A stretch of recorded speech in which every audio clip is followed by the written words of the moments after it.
The broadcast is now starting. All attendees are in listen-only mode.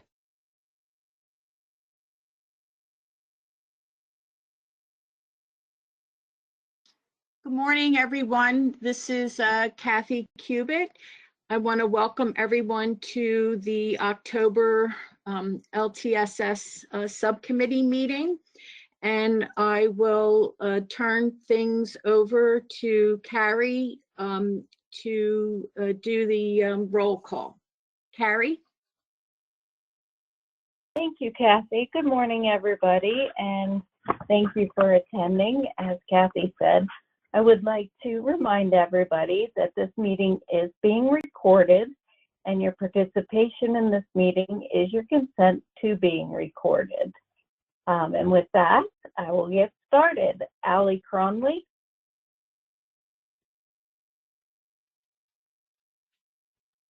Anna Warheit. Good morning, this is Anna.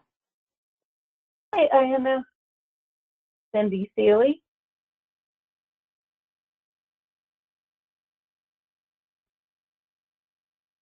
Neil Brady.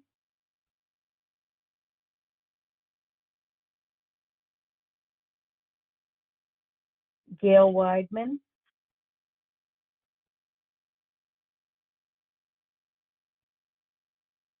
Jason Gerard.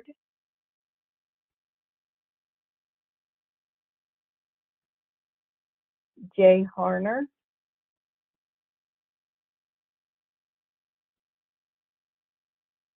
Juanita Gray.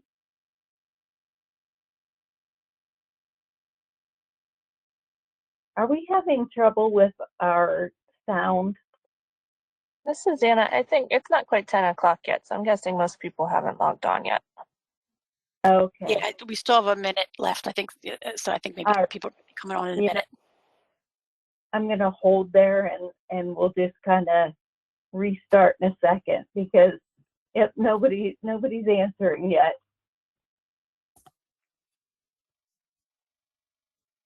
Are you good for a restart in a minute, Kathy?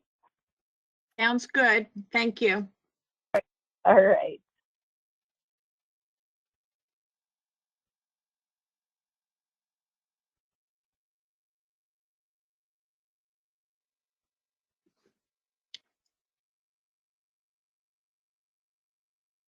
Okay, good morning again. This is Kathy Cubitt. I want to welcome everyone to the LTSS Subcommittee meeting.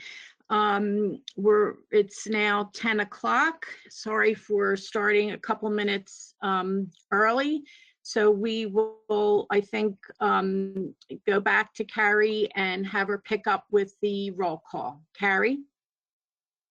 Thanks, Kathy. And if I missed you, thank you, as Kathy said, for joining us today. Let's get started. Allie Cronley.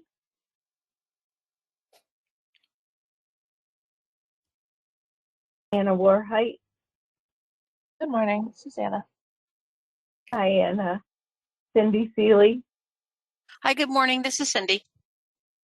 Hey, Cindy. Neil Brady.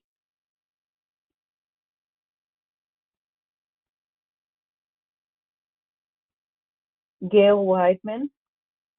Good morning, this is Gail. Hi, Gail. Jason Gerard.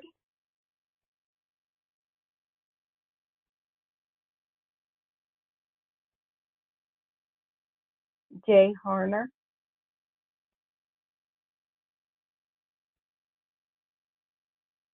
Juanita Gray.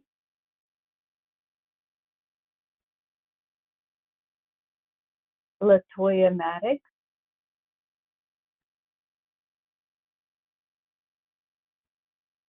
Laura Wilmer Rodak. Good morning, this is Laura. Hi, Laura. Leslie Gilman.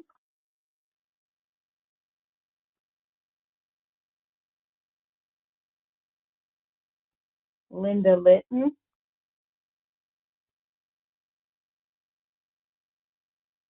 Lloyd Worth.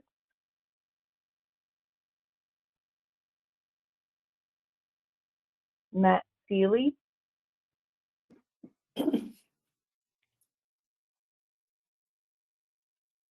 Michael Greer,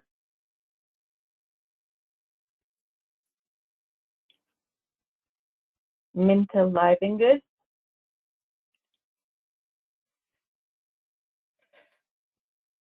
Monica Vaccaro. Good morning, I'm here. Hi, Monica. Pam Walls. Hi, good morning, I'm here.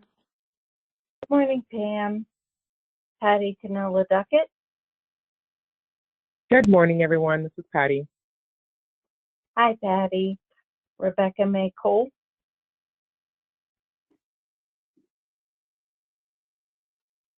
And Shell Garrett, are you on the line?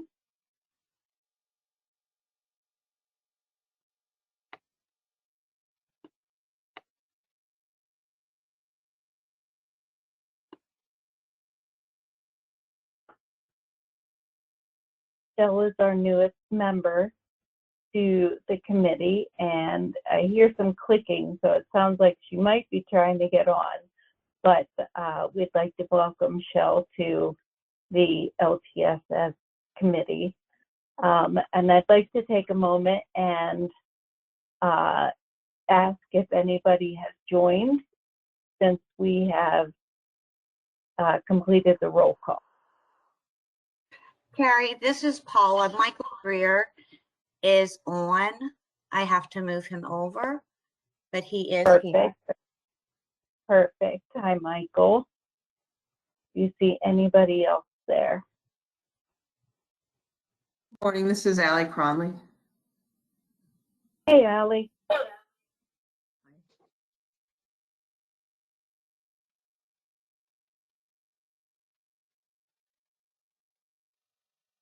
Do we have a quorum?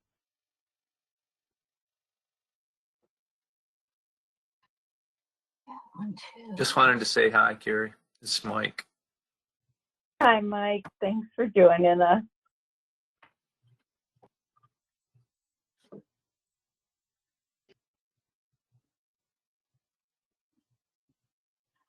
And Carrie, I have 12 out of 24 members. So that's Okay. at least half. So technically we need one more to join to have a quorum.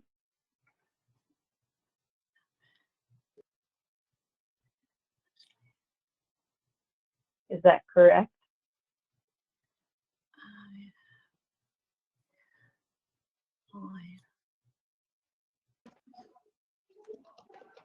Do we need the quorum to conduct the meeting or just to vote on things? This is Pam.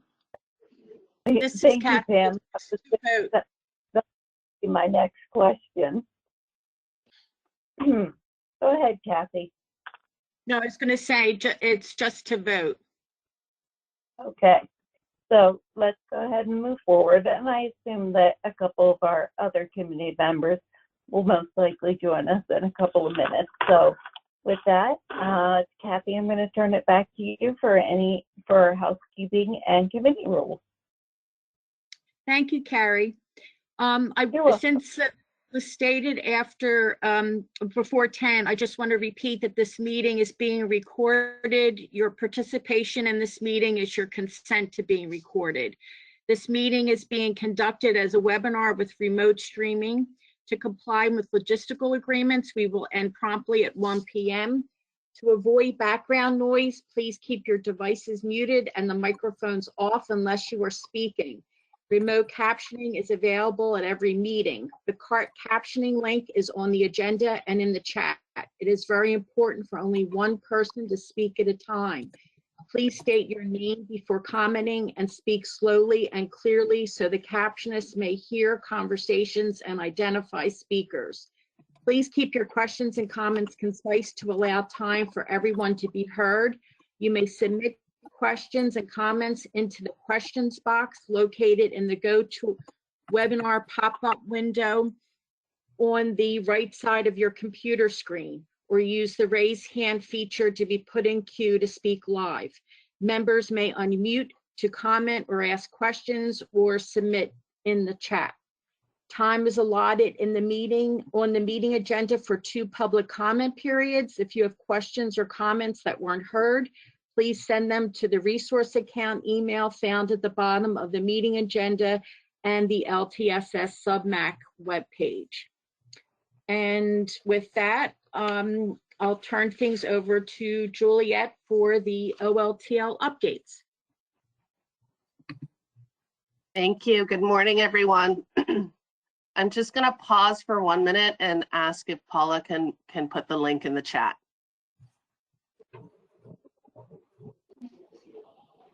To the captioner. Not sure if it got posted yet.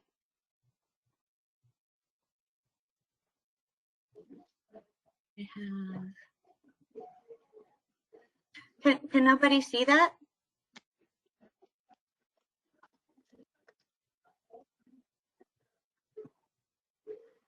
I'll try it again.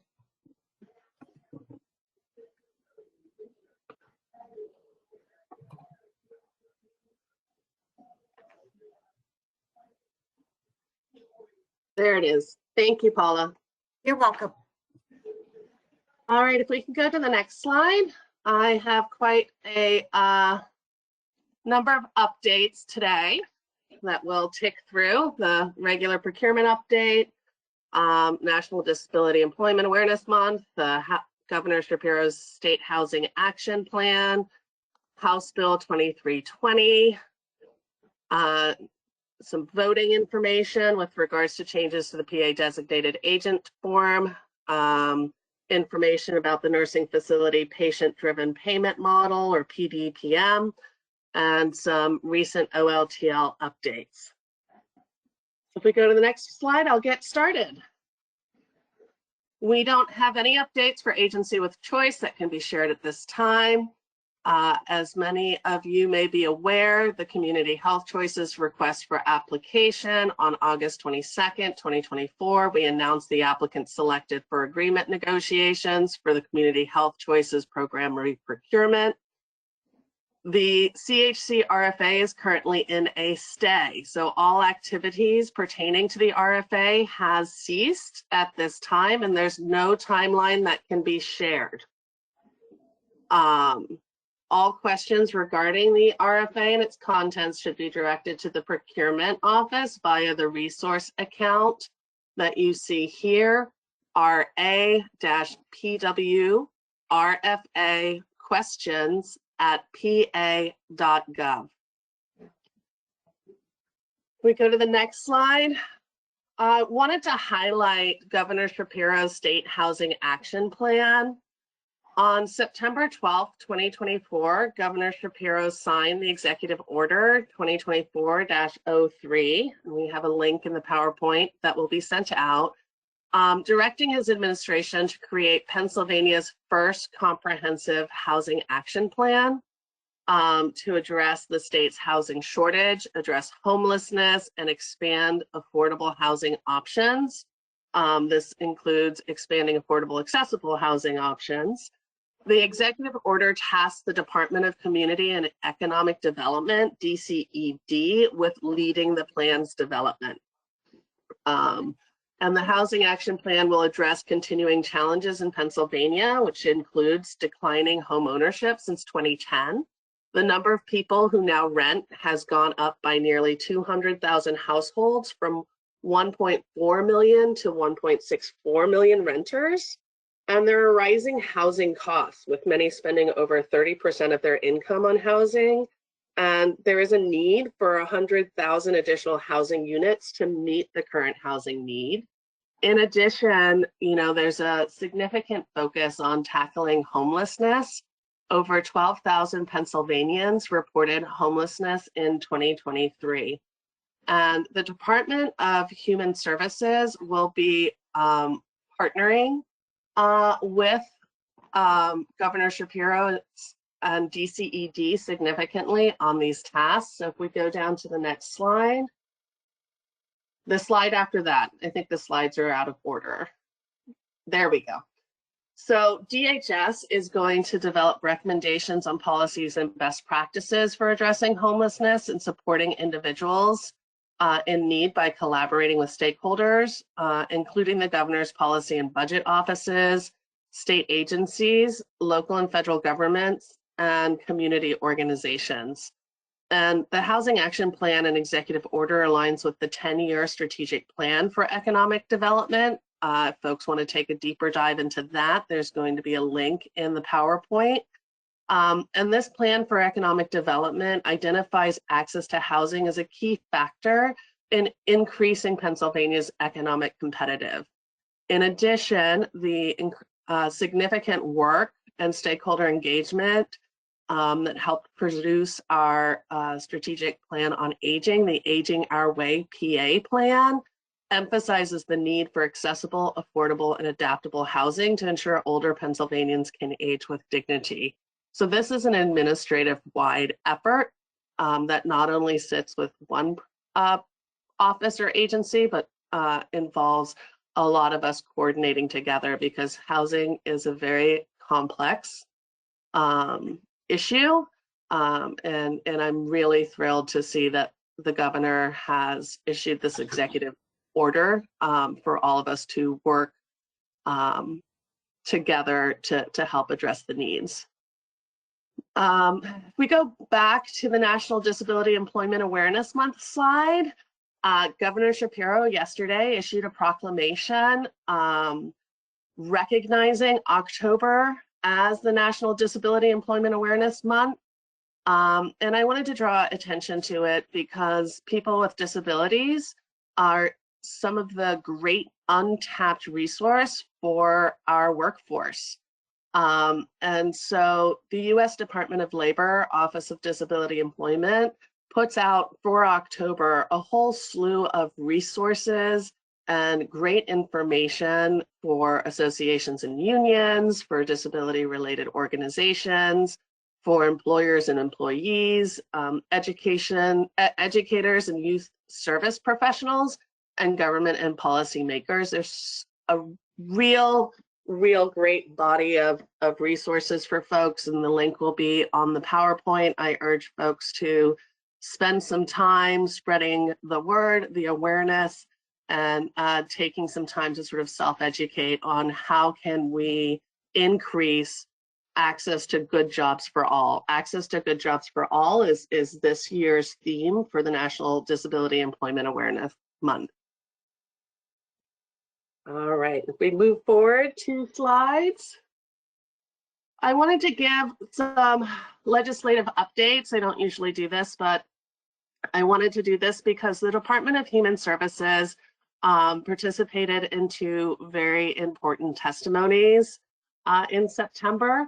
On September 18th, Secretary Arkush testified alongside Secretary Kovulich, the Secretary of Aging, at a joint hearing of the Senate Aging and Youth and Banking and Insurance Committees regarding the administration's desired changes to the Older Adult Protective Services Act. That act has not been updated in decades, and there are a lot of significant changes at a federal level with the federal release of the first ever Adult Protective Services regulations, a need to align the Older Adult Protective Services Act with Adult Protective Services Act, and really look at how can we improve strategically some changes to regulations, particularly in the banking and insurance and financial sector, to really help us combat financial exploitation, which is a significant issue. Many of you have seen and heard of scams that have occurred. So we wanted to highlight that testimony has happened, and that there is work moving forward from the administration to modernize the Older Adult Protective Services Act. In addition, we wanted to draw attention to House Bill 2320, which is a Medicaid pendency and timely reimbursement for long-term nursing home care that was brought forward by Representative Venkat. The Aging and Older Adult Services Committee held a hearing on September 30th. DHS opposes this bill as written, and both Deputy Secretary Wah Pham of the Office of Income Maintenance and myself provided testimony to the reasons behind DHS's opposition to this bill. So essentially, for folks that may not be familiar with this bill is being brought forward to set up a methodology for the Commonwealth to pay nursing facilities for individuals who are referred to as in a Medicaid application pending status or a Medicaid pen status, whereby their Medicaid application is not complete and has not been approved. And so nursing facilities have put forward that this is creating an undue burden for them financially to provide services to individuals who may be Medicaid eligible, but have experienced some barriers to completing their Medicaid application, or in some rare instances, their Medicaid application is taking longer to be processed to approval. Leading HPA, Pennsylvania Healthcare Association, and Vincentian, a long-term care provider, did provide testimony in support of the proposed legislation. We do have a link to the legislative proposed that is currently still in committee. DHS's position is that this process would put state dollars at risk, in addition to creating an inequitable pathway to long-term services and supports, creating an easier pathway to institutionalization that is not allowing an equal pathway directly to home and community-based services. So wanted to report on significant testimonies that have come out of DHS in this past month. We go to the next slide.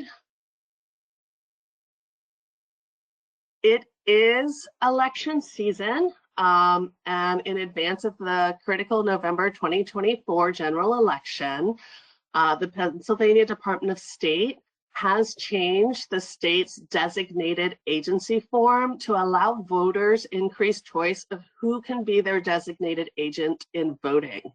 And this is, particularly impactful for individuals who are residents of nursing facilities, or individuals who have a disability that may prevent them from, voting in person at voting sites, or applying in person for your mail ballot or delivering your mail ballot. You may now designate an agent to deliver your ballot materials for you. And this change came after the U.S. Department of Justice issued updated guidance on how the Americans with Disabilities Act and other federal laws protect voters with disabilities. So we wanted to make sure that folks were aware of this change. The designated agent form is available on the Pennsylvania Department of State website, and the Department of Justice guidance on ADA and Voting Rights Act can be found also on a link embedded in the PowerPoint. And so we hope at this point that everyone is helping to ensure that people with disabilities have access to vote, and that plans are in place for whether or not folks need help with transportation, et cetera. Our hope is that our service coordinators would be reviewing this with participants in our programs to ensure that there is a plan and they are aware of how to exercise their important vote. We go to the next slide. So talk a little bit about nursing facility PDPM. So on October 12th, 2024, OLTL will be publishing proposed regulations in the Pennsylvania Bulletin that amends the 55 PA Code chapters 1187 and 1189 relating to nursing facility services and county nursing facility services. So there will be a 30-day public comment period on these proposed changes to the regulations. The amendment proposes to change a data element used in calculating nursing facility and Medicaid case mix rates by utilizing the patient-driven payment model, or PDPM, in place of the Resource Utilization Group's version 3, also known as the RUG 3 classification system. And this is because in 2018, the Centers for Medicare and Medicaid, or CMS, they issued an informational bulletin outlining that they are replacing RUG 3 and RUG 4 case mix methodology that is, traditionally been used to classify the skilled nursing facility patients in a covered Part A stay for payment purposes with a new case mix classification model, PDPM. And so states wishing to maintain a RUG-based acuity system after October 1st, 2023, needed to implement and require submission of an optional state assessment as of that date. OLTL implemented the optional state assessment to gather the necessary assessment data since then. However, if we go to the next slide, CMS is only going to support the use of that OSA by a state Medicaid agency through September 30th, 2025. And so in light of those changes and that, change in CMS support, OLTL intends to adopt the PDPM as of August 1st, 2025. So the first rate quarter to be affected by the change to PDPM would be the April 1st, 2026 rates. So there's still a lot of time for questions, for preparation, as we move forward to the new PDPM. And so these regulations would end the use of the OSA methodology. It is aimed to reduce the burdens on nursing facilities, and nursing facilities assessors would only need to complete the MDS as they usually do. We go to the next slide. Wanted to just briefly touch on recent OLTL communications. Most significantly is the Home and Community-Based Services Rate and Wage Study for providers and also for common law employers. We have relaunched the survey. As you all know, it was a quick time for the survey being opened. We received multiple requests from trade associations and others to give extended time.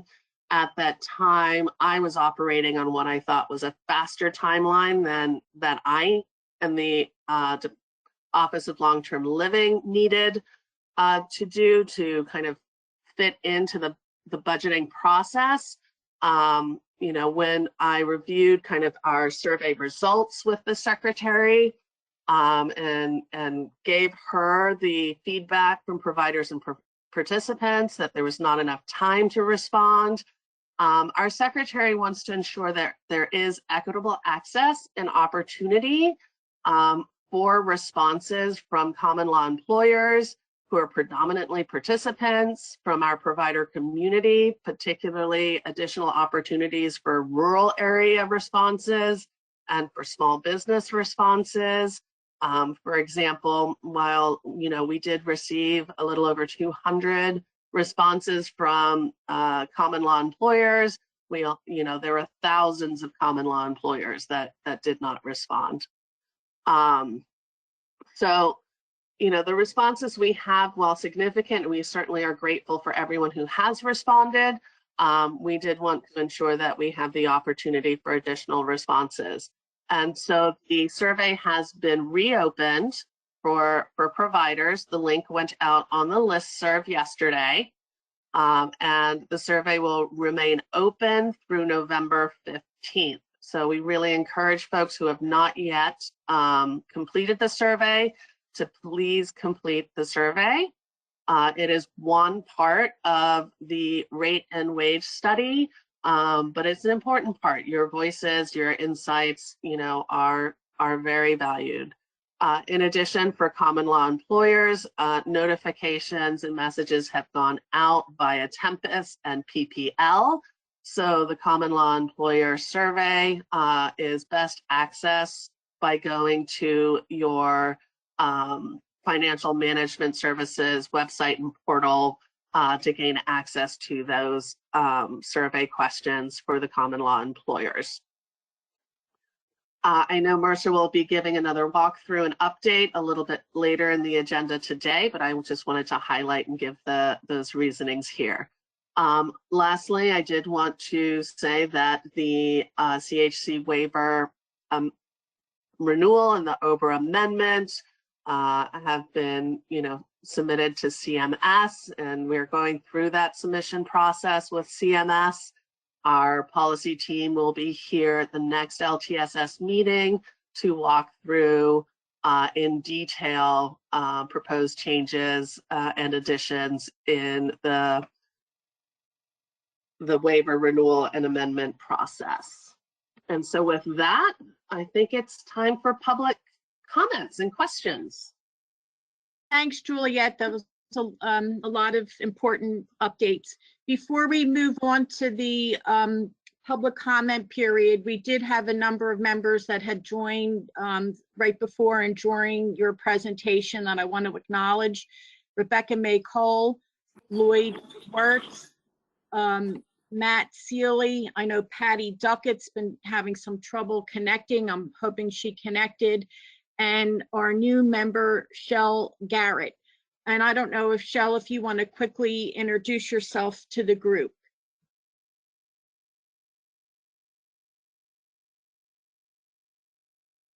You would need to unmute yourself. Yes, hi. Hi, yes. My name is Shell Garrett, and I recently relocated from Washington, D.C., where I work in the Healthcare Information Management Service. My job allowed me to interact directly with the patients as they go through the anxiety of experiencing their unexpected illness, and it affected their insurance and their finances. I also train providers on proper documentation and patient charts, as it will be needed to complete the medical forms. I also work with employers as they always require validation, verification of patient absentees. I work mostly with disability insurances, and sometimes I feel like I'm a mediator, working with all these different entities, but it felt good helping the patient during these crises.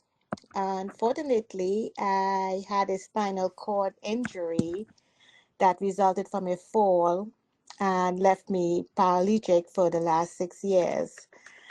Now that my role has changed, I could better understand the patient viewpoint, and I'm now living in Reading. It feels like it's country here in Reading, but however, I do love it. It's more quiet than DC.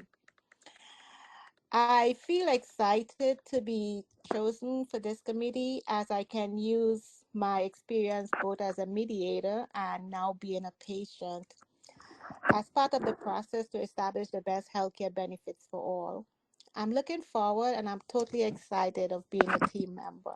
So thank you for having me. Well, thank you, Shell, and please feel welcome, and you're able to join us. Were there any other members that were not acknowledged?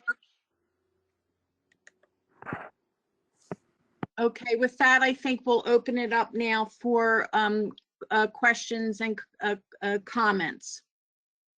First, from members. Kathy, hey, this is Mike Greer. Juliet, thanks for the presentation. On the wage study, I'm wondering, do you guys have a number in mind of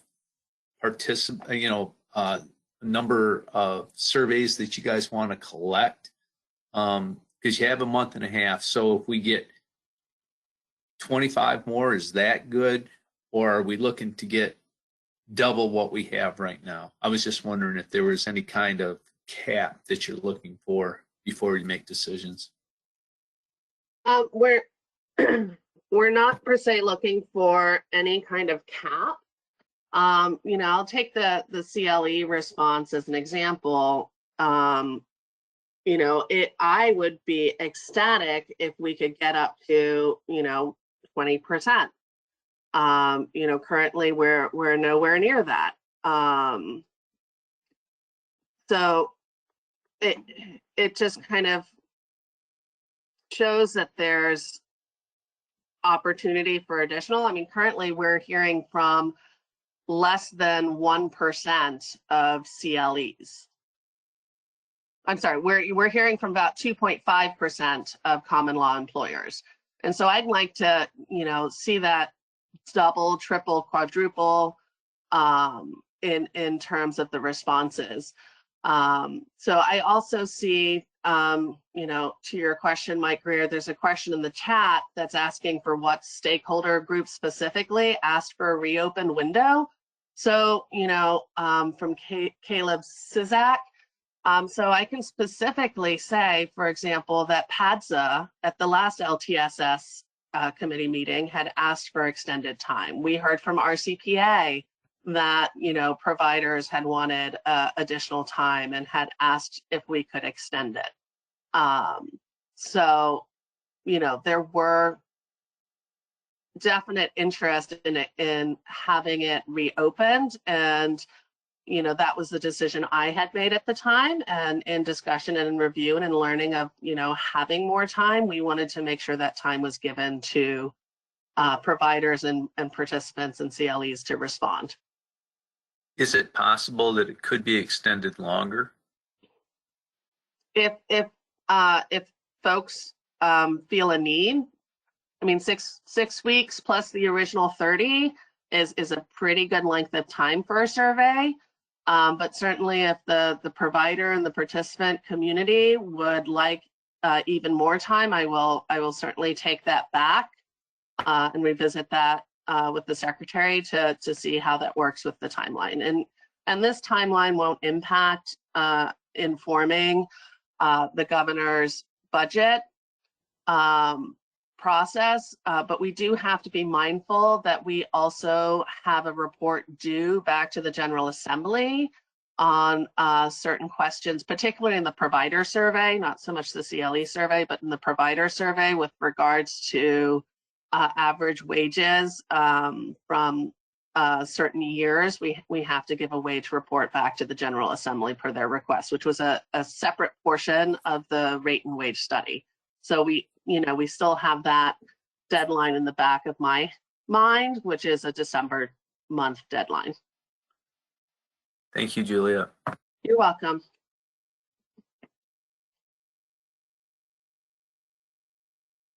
This is Hi, Carrie. Go ahead, Carrie. I was just going to say, do we have any other questions from the committee? But it sounds like we do, so go ahead.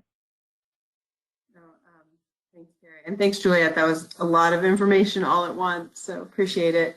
Just following up on that last question, I think if the goal is to increase participation in the survey, particularly among CLEs, I'm just wondering if there's going to be any different or additional approaches to outreach within the CLE community. I know it was on the Tempest website last time, and I think it got up kind of late. I don't see it up there now, but also just wondering if there's more that you guys are looking at having happen to make sure CLEs know that it's happening. Our service coordinator is going to be reaching out. Is Tempest going to be doing anything in particular, both to make sure people know it's happening and also to really support them to complete the survey, which I think we definitely heard feedback that it was challenging.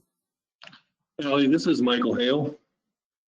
And I can tell you that both, if they're not up there yet, they will be up there before the end of the day today on both the PPL and the Tempest websites. The link will be there. And they are also, both Tempest and PPL are going to be doing blaze calls to all CLEs that they have listed, so that they will make contact with all the CLEs. I'm not sure about service coordinators, and that's a different side of the barn. But I don't know about whether they're going to be doing any outreach or not. But I do know that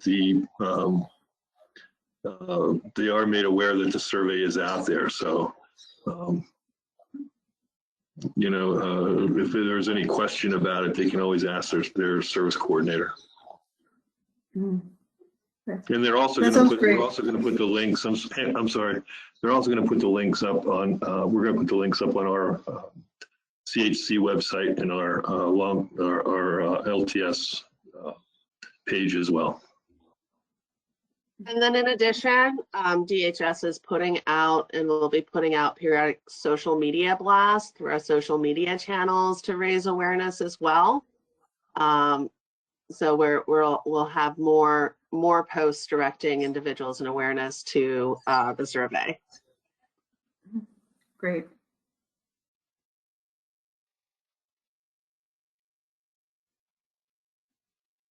This is Kathy. Other questions from members?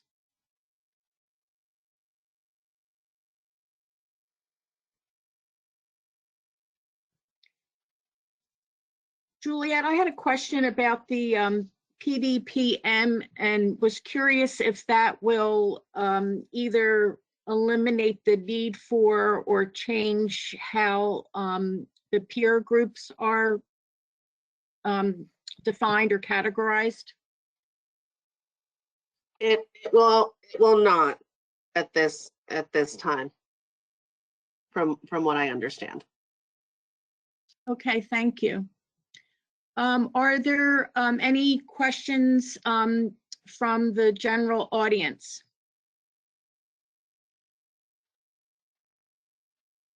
And Shanrika Pine, we do have several questions in the chat. The first comment comes from Brenda Dare. And Brenda, I do see that you have your hand raised. You are being unmuted. Thank you. My comment was in regards to National Disability Employment Awareness Month, and it was simply that we need a well-funded, stable direct care worker workforce in order to support people with disabilities in participating in employment in Pennsylvania. But beyond that, I have a recommendation for Mike Hale.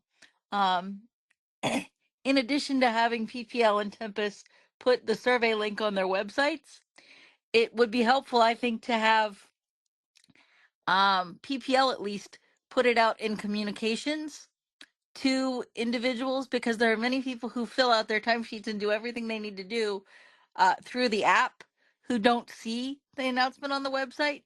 But PPL has the ability to put a notice in the communications that happen between the system and the participant.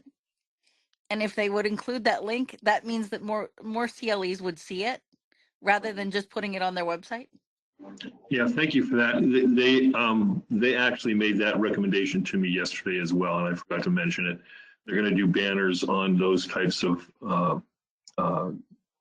areas where there is contact with, like the timesheets. They're also going to do one on their EVV page. Good, good. And I'm going to try and get Tempest to do the same thing. I don't know if they have the capacity to do it. I know that there's some subtle differences between how the timesheets and stuff get worked in. So I'm going to have to check with Tempest and see if they can do the same.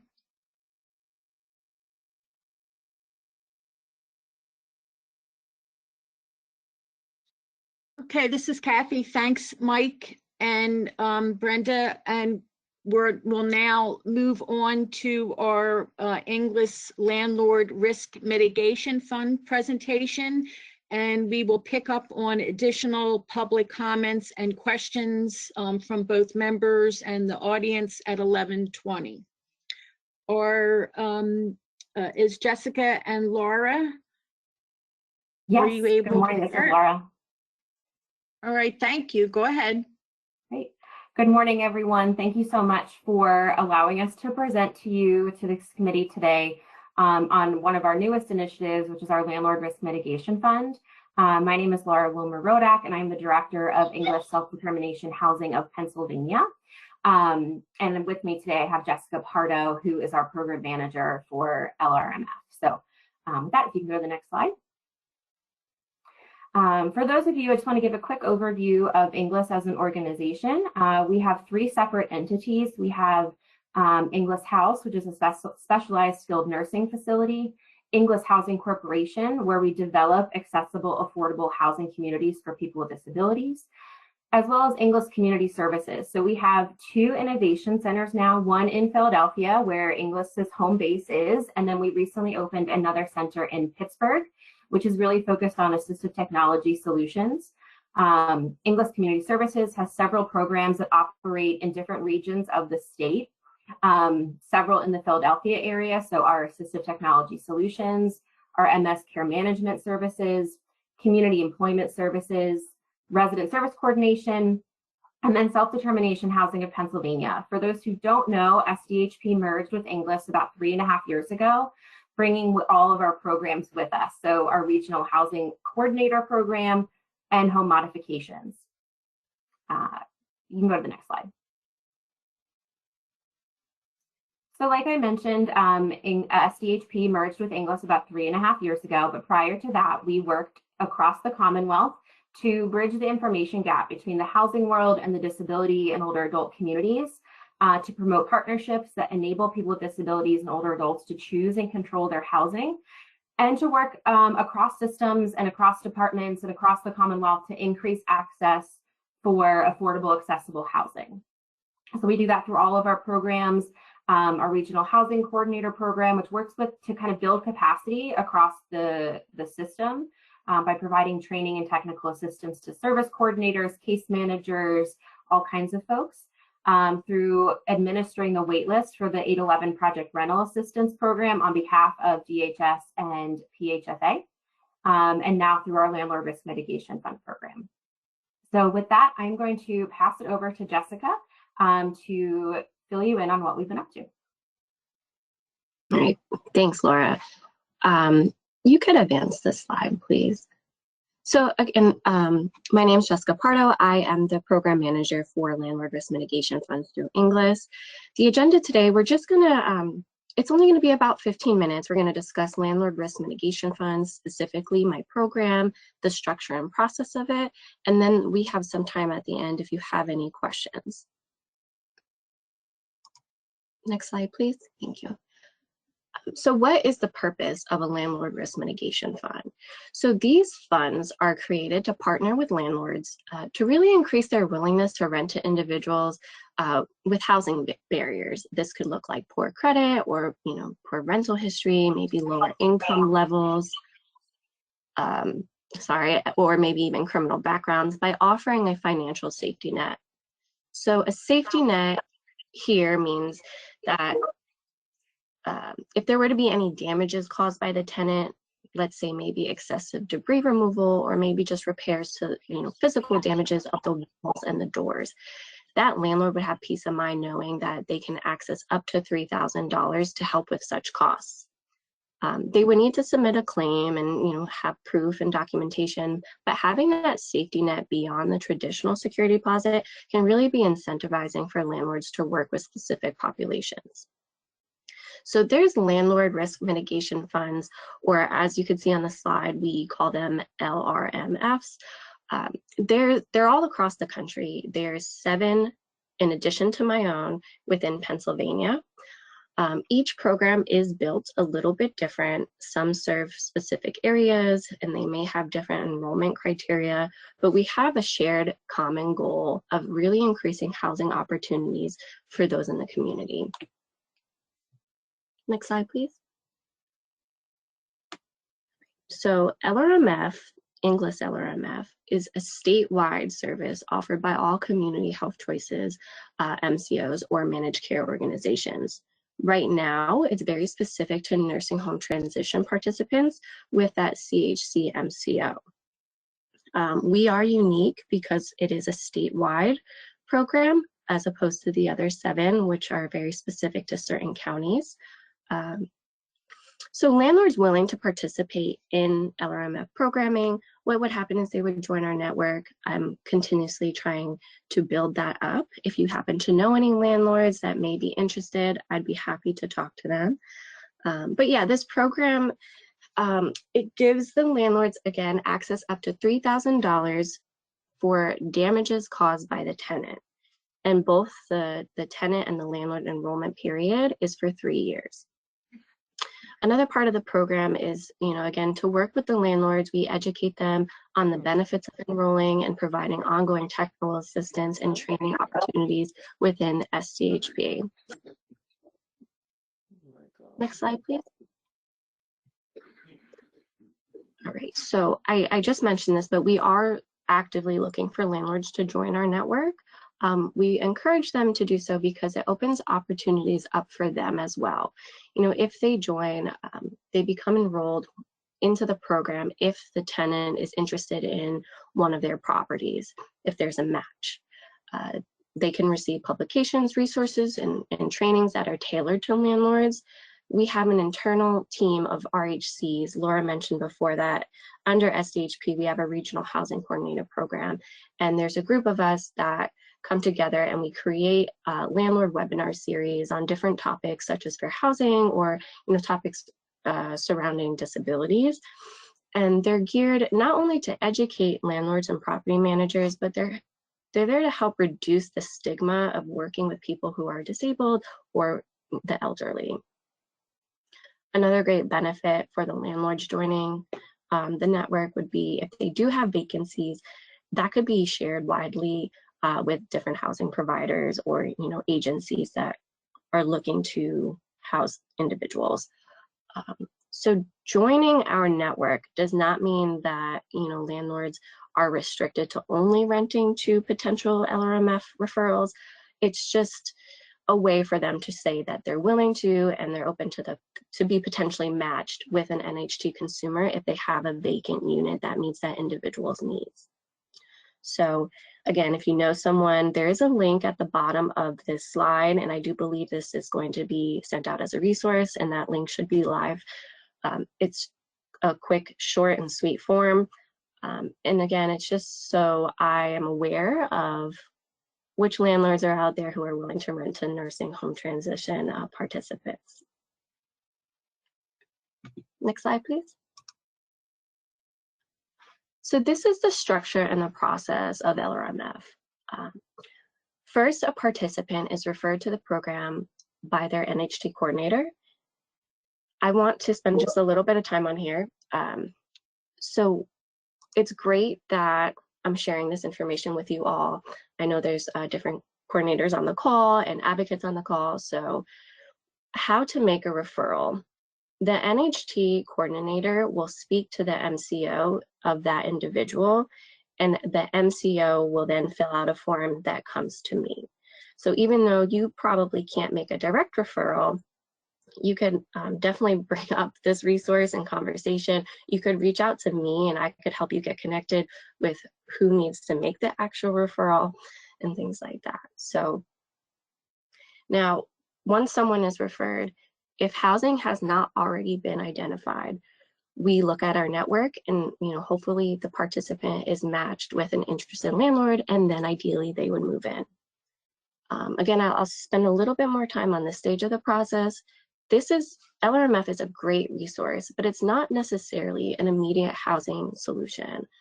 We're working to build our network, and it's great. We have over 2,000 units, but not all of those units may be affordable or accessible. It's just a problem that we all encounter. I'm sure you do as well. So if there isn't an appropriate apartment within the LRMF network, I coordinate bringing it back to the RHC program with that RHC of whatever county the participant wishes to live in. And I ask for assistance in help finding housing leads. So many counties have LHOTs, that stands for Local Housing Option Teams, or they might have different housing coalitions. So we can reach out and express a need for a unit, and hopefully we get a hit back, which I could then pass along to the coordinator and help get these folks housed. I do want to clarify too that LRMF, it's not a resource just for private landlords. This is for property managers, subsidized housing, housing authorities. Any type of housing provider could benefit from this resource if they are willing to enroll and then are matched with one of my LRMF referrals, the NHT participants. All right. Sorry. Okay, so once participants move in and the landlord signs all the enrollment forms, the NHT coordinators or the supports coordinators, who's ever still on that individual's team, they notify me, the program manager, of any enrollment or eligibility changes throughout a 3-year period of enrollment. If needed, a landlord could file a claim directly with me, and then I would notify the coordinators and the MCOs. And this could happen within that 3-year mark. It doesn't have to be at the end of a lease. It's just whenever damages occur. And then lastly, enrollment ends again at that 3-year mark, or if somehow the CHC becomes ineligible, or if the landlord maxes out their claims within, any time within those 3 years. So they would make a claim and access that entire $3,000 amount. That is when the program would end for them. Next slide, please. Okay. So with all of that being said, we are open to for referrals. We've been open for about a year now. And again, the referrals, they must come from the CHC-MCO. However, if you're working with an NHT participant, it's great for you to know about this resource, this tool to help them get into housing or maintain housing once they have it. And you would just need to, discuss it with their NHT coordinator to move forward with that referral process. So also LRMF staff, myself, Laura, we're really focused on building our relationships with the MCOs and the NHT provider staff. We engage with landlords and encourage participation in the program. And a really big goal of mine is to scale the program in the future, and hopefully in the near future, just to increase housing opportunities for even more Pennsylvanians. Next slide, please. So I'm wrapping up right now, and I want to know from you all if you have any questions about LRMF, if you work with any landlord groups that you might think would benefit from this information as well. And if you have any other group, it doesn't have to be landlords, it just could be other providers. I'd be happy to do this presentation again. As you could tell, it's only about 15 minutes. It doesn't take up too much time to get out the words. So if you think of anything, let me know. I'm happy to talk to more groups. And then if you could advance to the next slide.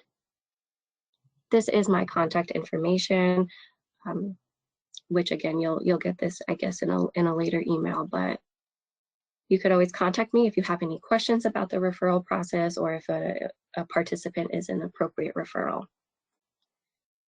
With that, I just want to thank you for your time, and I can hand that back over. Thank you. This is Carrie. I'd like to thank both Jessica and Laura for the presentation. Do we have any questions from the committee members at this time? Yeah, Lloyd Wirtz here. Good to hear the presentation. What a great idea. So very, very happy you're able to focus this level of attention on this topic, because it's a serious issue across the board. You note that this is for individuals with disability. Does that include individuals with psychiatric disabilities, mental health challenges? Yes, sir. So the only requirement or eligibility requirement really is that the participant is a nursing home transition participant, and many of them do have disabilities, all different types of disabilities. Okay, so it's a requirement that the individual comes out of a skilled nursing setting in order to enter and receive the benefit of the kind of guaranteed protective funding for their relationship between themselves and the landlord. Yes. So the individual will be in the nursing facility when I receive the referral. If they were to move out and not be referred to me within that time period, they lose that status of the NHT participant. So that the referral has to be made while they're in the nursing home, and then I could help support the coordinators with that housing search. Okay, thank you. You're welcome.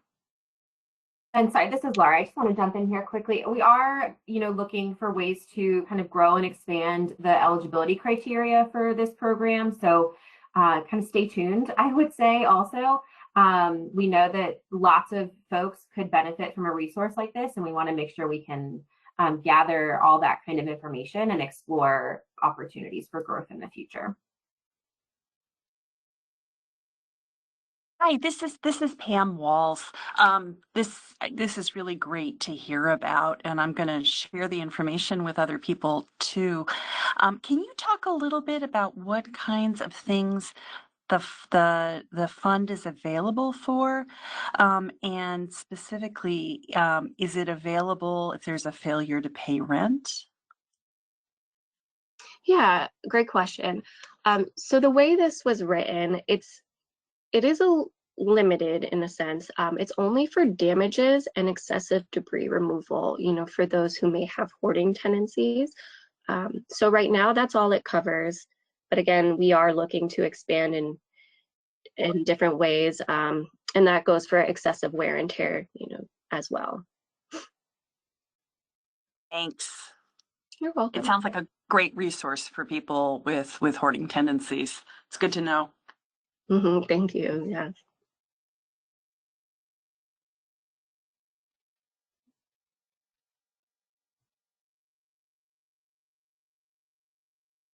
Okay, this is Kathy. If there's no other member questions, is there anything in the chat specifically for Jessica and Laura? Hi, this is Shanrika Pine. The first question comes from Jeff Eisman. For English, is there interest in expanding this to other OLTO consumers? For example, Uber waiver, Act 150, individuals at risk of nursing facility reinstitutionalized? Yes, this is Laura. Absolutely. We're certainly thinking through expansion opportunities and would love to chat further with anyone who has specific ideas or wants to connect on partnership.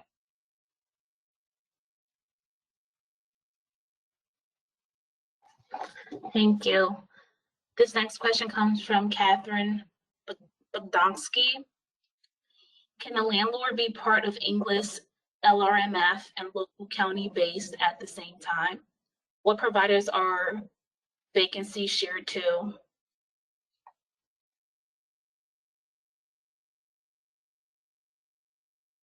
Yeah, so landlords can absolutely be connected to us as well as community-based resources. And a lot of times if we're sharing out kind of an availability, it's through our regional housing coordinator network. So if you are not on an email list from your local RHC, I would certainly encourage you to email Jessica here at the email on the screen, and we can get you connected to the regional housing coordinator networks.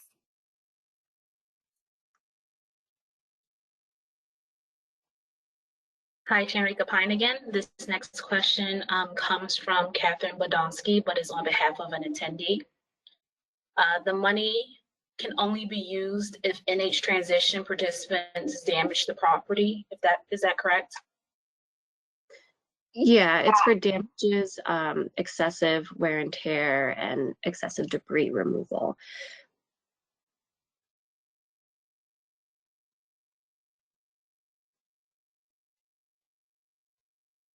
Thank you. Those are the only questions in chat that are in regards to the English presentation. Oh, sorry, actually, we just got another one. This question comes from Paul Reimer. Is there a limit as to how many times the $3,000 limit would apply to a participant, given that hoarding tendencies do not resolve immediately? There may be times where it could happen again.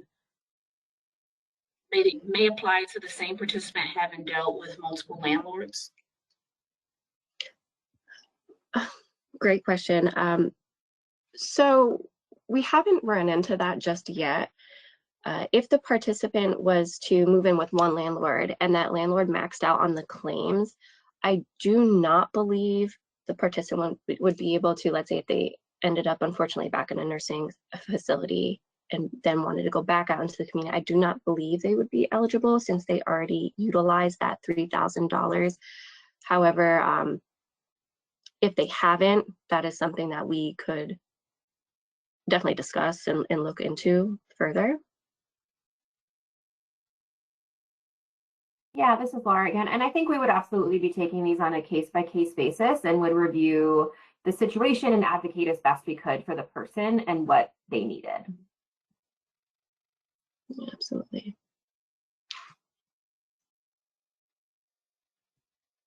This is Kathy.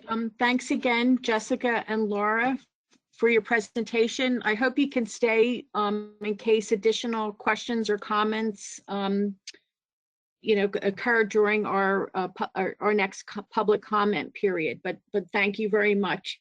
And with that, we'll move on to if Spencer and Amy are available to present on Mercer's rate study update. Yes, thank you. This is Amy Korzanowski. Thanks for having us again. I'll just share a little bit. And Juliet, thank you so much for the introduction as well. Our plan for today is to just share a brief status update. That includes doing a review of the initial round, digging a little deeper of the survey responses, provide a couple next steps, and then open it up for questions. So what you're looking at on the slide is we provided this information at the last meeting, but we thought it would be helpful just to kind of share a different view specific to the response numbers and the percentage for additional context. So some of this was discussed earlier in the session, but just to provide some additional information, we look up at the top left, you'll see that for participant-directed personal assistance services, as mentioned, we had 259 individuals that provided some feedback. So again, as mentioned, we will be doing some additional communication to see if we can get some additional information and additional people to submit their information on the survey. The next one down for personal assistance services for agency, 142 unique provider agencies provided responses. That's about 7% of all the agency providers. Adult day, we had 21 unique providers that provided information, and that's about 22%. Residential habilitation, 14 unique providers provided survey data, and that is about 63%. Structured day habilitation, we had 9 unique providers, which totals about 44%. And then lastly, employment, we had 7 unique providers, which makes totals about 29% of the employment providers. So again, just to reiterate, the survey data is an additional test of reasonableness to the assumptions that we've created in building out building out this HCBS rate study. So it assists to inform the publicly available data that we've used to make assumptions. But definitely something, as we can see, there's 5,000 individuals that opened it up and didn't necessarily complete the survey. So the intent is to provide a little bit more time and also the opportunity for additional channels and communication to see if we can broaden the reach for individuals to participate. We can go to the next slide. So as mentioned, the survey is live currently, and it will be open until November 15th. As mentioned, the intent of reopening is to provide just additional time, additional methods of communicating the survey and this project, which will allow further opportunities for small businesses, as mentioned, rural providers, an opportunity who might not have heard about the survey, an equitable opportunity to provide their feedback. And as also mentioned, we're not looking for a specific number to be able to hit, but just opening it up for additional opportunity for participation. As also mentioned earlier, the survey was sent out via the OLTL listservs yesterday. Tempest and PPL will be posting it on their sites, as mentioned, as well as some additional communication channels that were shared earlier today. And then, of course, we're bringing this forward again to this committee for additional awareness. And if we'll go to the next step, I will I'll hand it off to my colleague Spencer for some next steps and questions. Thank you so much. Happy to be here. as Amy mentioned, the survey is just one of the pieces of work that we're doing. And during the last call that we had with the subcommittee, we went over all of the steps that we've completed to date and some of our next steps. So this will be just a little bit of a review in case folks missed that last meeting or, needed to understand what the next steps are going to look like. And so while that survey is open, we're going to be collecting those responses, again, bumping those up against our rate models to make sure that the rate ranges that we provide to OLTL at the end of our process are as close to accurate as possible, and of course have reasonableness compared to what exists from the survey responses. So what we have here is analyze additional survey results by service to inform rate development, of course checking that reasonability, finalize the modeling of those benchmark rate ranges using that reasonability check, and then from there what we'll do is we'll bump up the benchmark rate ranges against historical data, both for the fee-for-service program and for the managed care program, to understand if OLTL moved to a particular point in our provider rate range, what would that mean in terms of a bottom line impact? And so we'll be developing that for them and sharing that information with them so that they can make informed budget decisions and as well, think about which point in the rate range might be most appropriate for OLTL if budget allows moving forward, of course. And so with that, once we develop all that information, we'll be presenting those results. We've already been presenting those results to OLTL internally along the way to ensure that they agree with all of our assumptions and all of the analysis that we've been doing up to this point. And then from there, once all of that information is presented to OLTL, they have all that information, they've done their own internal reviews, then the final study results will be presented to this subcommittee. That is, of course, dependent on their review process, any edits that they wish to make. And so that could be anywhere from Q4 2024, which of course we're in now, to even Q1 2025, if there are internal reviews that are being done up to that Q1 2025. And so that's roughly what next steps look like. So making good progress. Again, Juliet and Amy both mentioned it, but thank you so much for everybody that responded to the survey so far. That real-time data, that real-time information is incredibly helpful to ensuring that our assumptions, again, match reality. And so with that, on the next slide here, we have the contact information. We got a lot of good questions in our email box last time around when the survey was open, expecting that we'll get more good questions, and we'll try to provide as quick as answers as we can to those. Of course, some of them we'll be forwarding, for example, to the resource account if it's around the actual implementation of Question Pro or questions around, how Question Pro works or what can and can't be done inside Question Pro. But as far as how to respond to the survey or what certain parts of the survey mean, we'll of course be answering those in the Rate Study email box. So we'll have those there, of course, in those survey communications. I believe both of these email accounts are mentioned as well. And if you go to the next slide, I believe that's all the information that we have to share. Just a brief update. Again, the big highlight is we're reopening that survey. That's going to draw out the timeline a little bit, but we're going to get more real-time data, more real-time information to ensure that our rate ranges are accurate and reflect the reality that both common law employers and providers are experiencing today. And with that, we'll open up to questions and discussion. Anything in our presentation today or previous presentations that folks want to chat through while we have time here? This is Carrie Block. Thank you both, Spencer and Amy. And as Spencer said, let's open that up to committee members. Do we have any committee members with questions or comments pertaining to the Mercer study? Go ahead and ask them now. Okay, Lloyd Wertz here again. So your organization, Mercer, contracts with OLTL to perform this study, offer the survey, and then come back with numbers. But in the interim, you talk to OLTL about those numbers along the way. I guess to be sure that they're acceptable to the OLTL. I'm not really sure about that.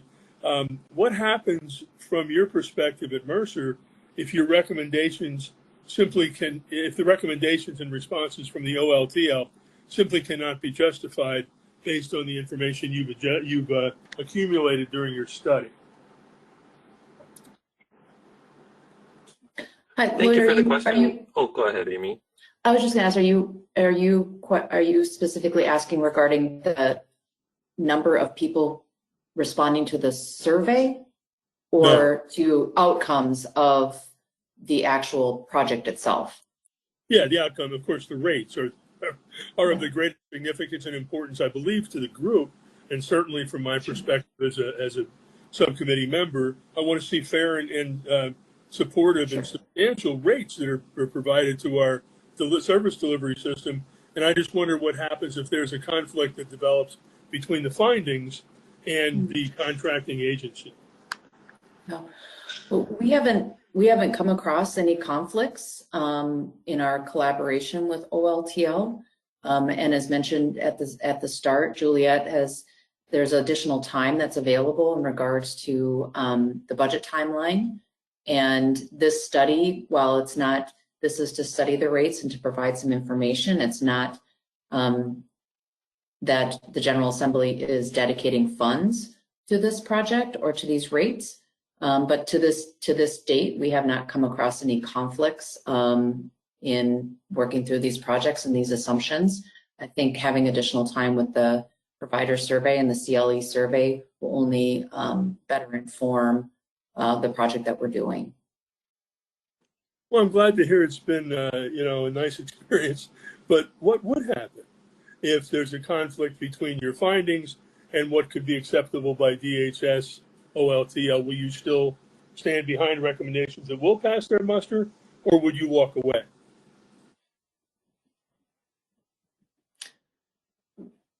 I guess I think I'll defer over to Juliet to answer.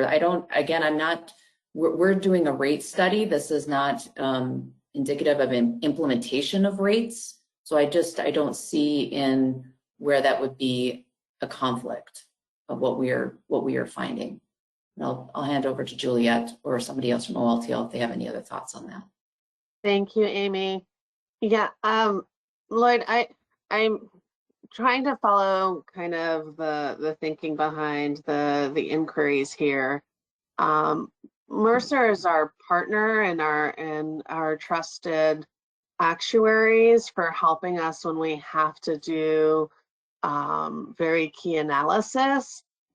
It's not a process by which they sort of dictate to us what should happen.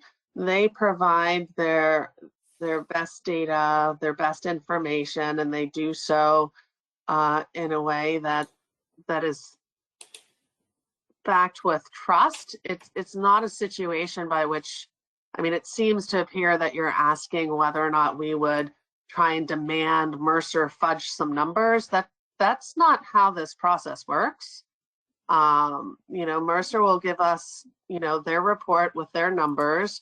We may ask questions for clarification, as you would with any process, so that we can seek to further understand different assumptions that have gone in or things of that nature. But any concerns about anything being adversarial or in conflict, I don't think that's going to be the case. I mean, the data is going to be the data. Well, good. Yeah, Okay. I wasn't really thinking that Mercer was going to go around fudging numbers, but it did occur to me that other pieces of other populations that might be part of the Mercer study process that they will use and should use, because that's what we're paying them for, might disagree widely with what it is that will be could be accomplished within the Commonwealth. And I then wondered what Mercer would do about that, or how that would be handled. Well, so Mercer's not involved in the second piece of what can and sort of can't be accomplished. That's not their role. Their role is to say, here's the data and here's the information. Here's where the numbers stand within the program. But that's where their sort of role ends, and then it's the Office of Long-Term Living, DHS, the administration, and the General Assembly that then takes all of that information and puts it into the larger context of the administration's priorities and the General Assembly's priorities and appropriations. So Mercer's not part of any of that additional process. So there wouldn't be kind of any conflicts there. Like, so when Mercer gives us the report, we finalize the report. Mercer's done with the report. I hope that helps. That's fine, thanks. Okay.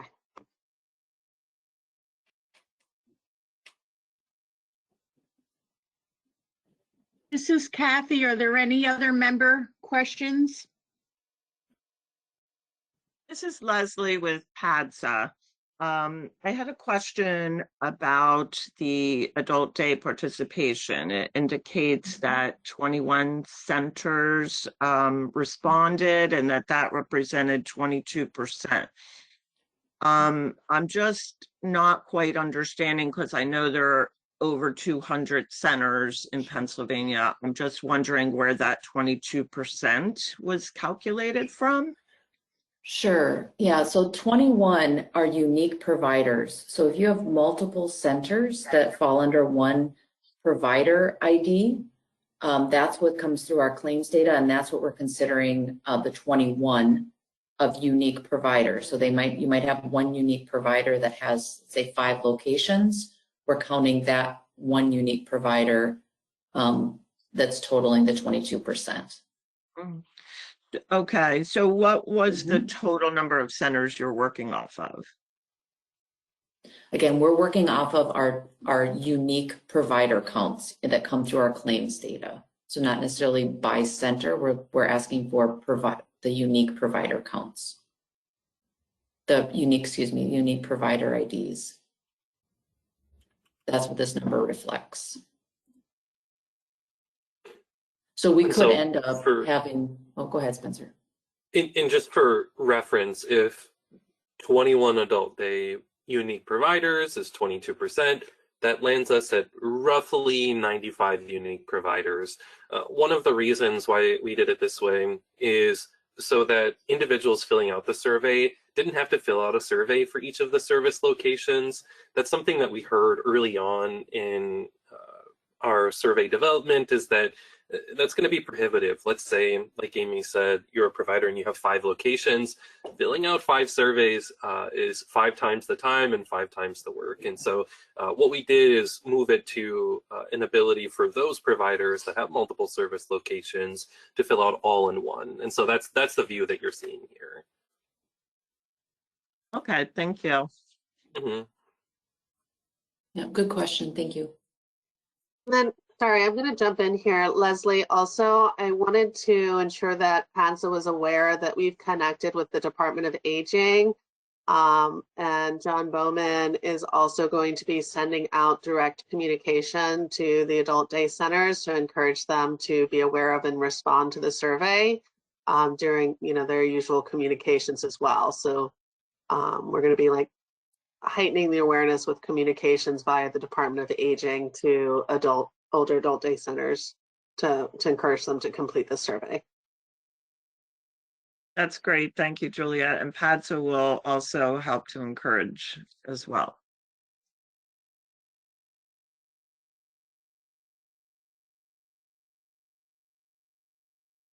Okay, thank you.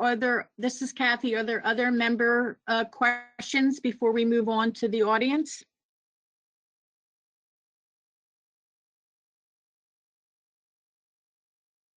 Okay, now we're in our additional public comment period, but I think let's start with if there's anything specific in the chat for Amy and Spencer.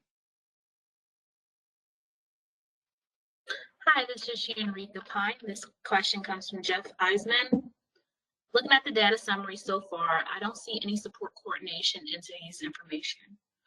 Were they surveyed, put under a different category here, or did I miss something? There's a lot of burnout and turnover here. Thanks.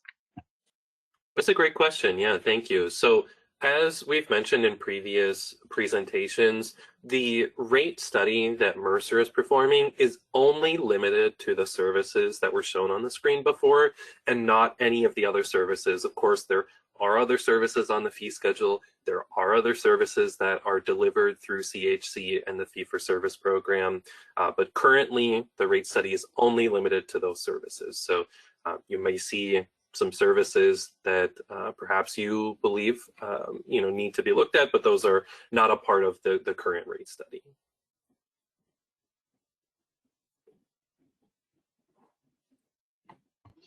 Thank you.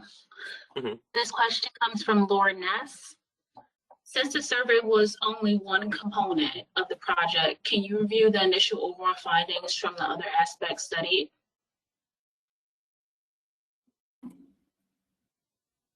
And we'll go ahead and we'll pitch that over to OLTL and to Juliet. I will just say, this is Amy, I'll just say one piece is that we are in the process of reviewing those pieces, and part of the study is, part of the provider survey is to bump those assumptions up to the survey responses. So at this point, we haven't had anything that we've delivered as a final product to OLTL. Thank you, Amy. So to that note, if you noted in Mercer's presentation, our intent is once we have things finalized, it doesn't serve well to give things sort of piecemeal here or there. And as Amy indicated, OLTL hasn't received the final product. So it's premature to talk about that at this point in time.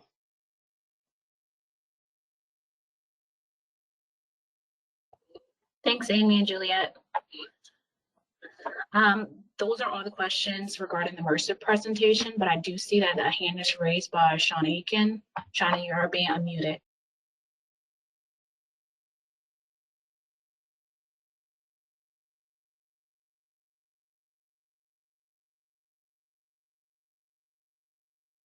Shauna, you can unmute yourself.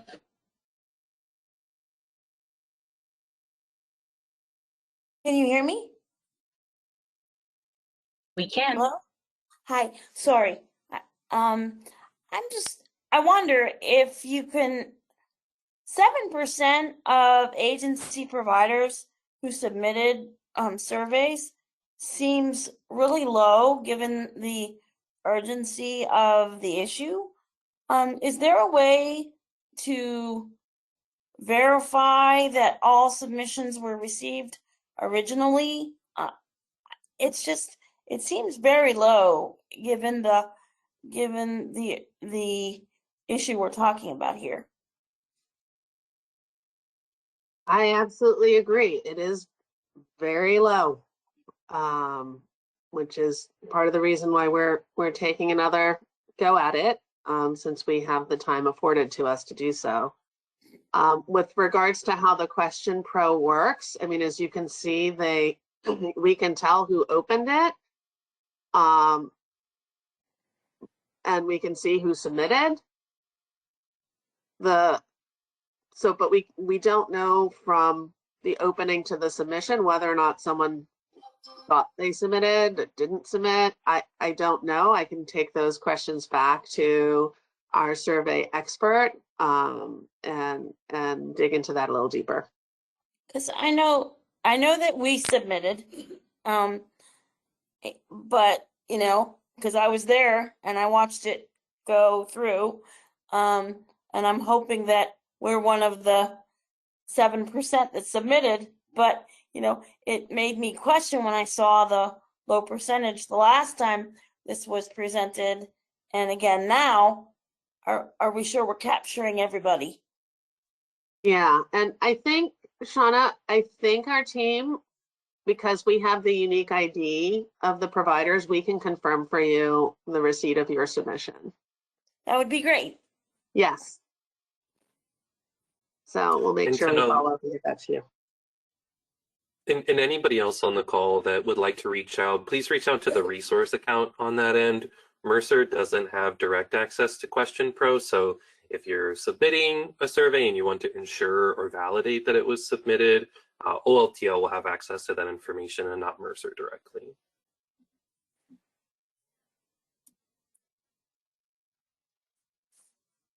Hi, Chenrika Pine again.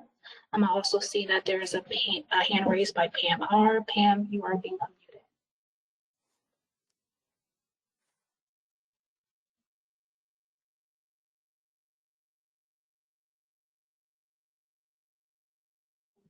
Pam, you can unmute yourself.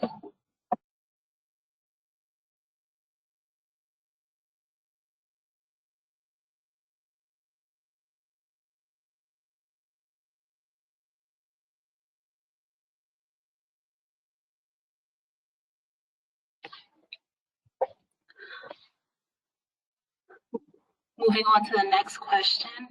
I also see that there's a hand raised by Brenda Deer. Brenda, you can unmute yourself. Thank you. My question is for Juliet, I suppose. Since you have access to information on who opened the survey and a way to validate who submitted, would there be a way to reach out to that list in between, people who opened but didn't submit, and say, there was a problem with your completion of the survey, you have another chance to submit your data? Is there a way to do a targeted outreach to that group? So the opening of the survey does not necessarily correlate with us having a provider ID. Okay. Because if they just opened the link and clicked in it and then didn't do anything and closed it, we would have no data or information.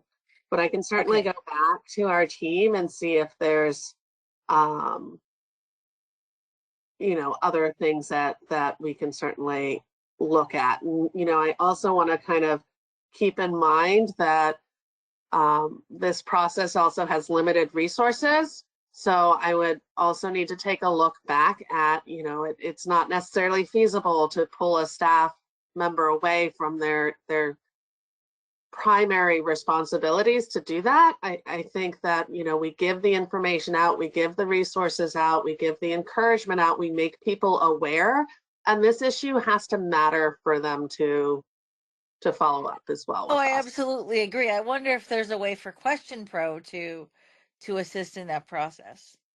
You know, can they identify these people got to, you know, the point where they submitted their provider IDs, but then didn't submit a completed survey? Would they have data that would give you a targeted list of people to reach back out to? Yeah, I don't know the answer to that question. I can certainly, you know, take that back and have an internal discussion with the team. Question Pro being a tool, not a sort of team. Right. So certainly, but yeah, I didn't want folks to think that we could identify all 5,000 clicks. We can't. I understand. Just looking for a way to reach out to those folks who have already generated some interest. Thank you.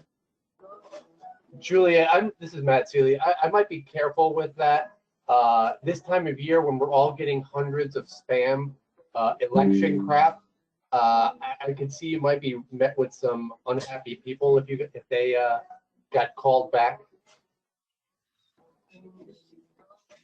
I really appreciate that perspective. Yes, Matt, certainly there's a lot to consider. And I appreciate you raising that concern.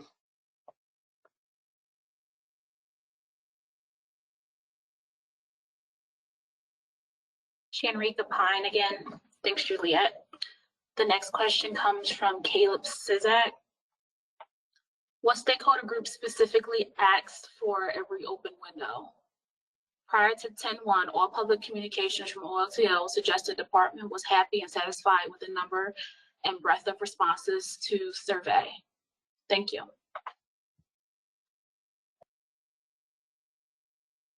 I think I already answered that question. And you know, you also today heard from Padza and Leslie Gilman about the appreciation for additional time on the provider survey.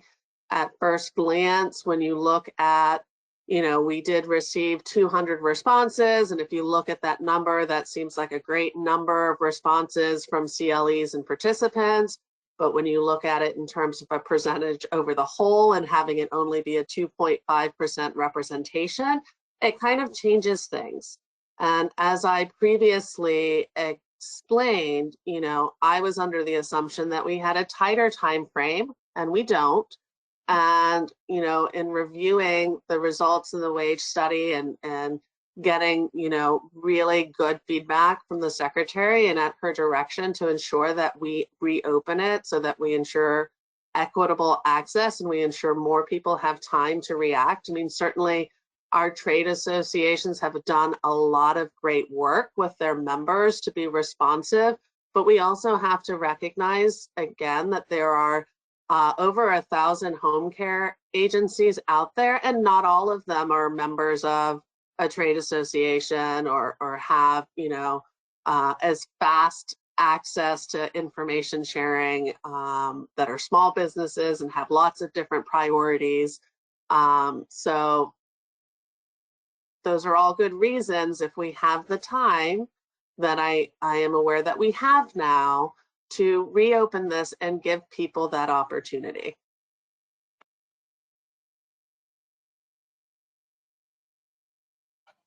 Thank you, Juliet. The next question comes from Jeff Eisman. Will OLTL have a staff person or other appointee for the Governor's Housing Action Plan work group?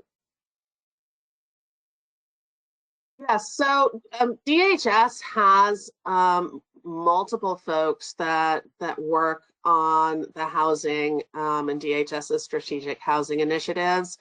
At DHS as a whole, I don't know if it's decided exactly who will be sitting on that. There's going to be multiple people from each of the offices in DHS that participate in the housing initiative.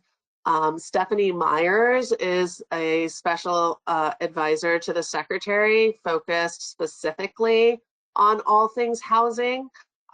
So certainly she is leading a lot of the coordinated efforts across DHS.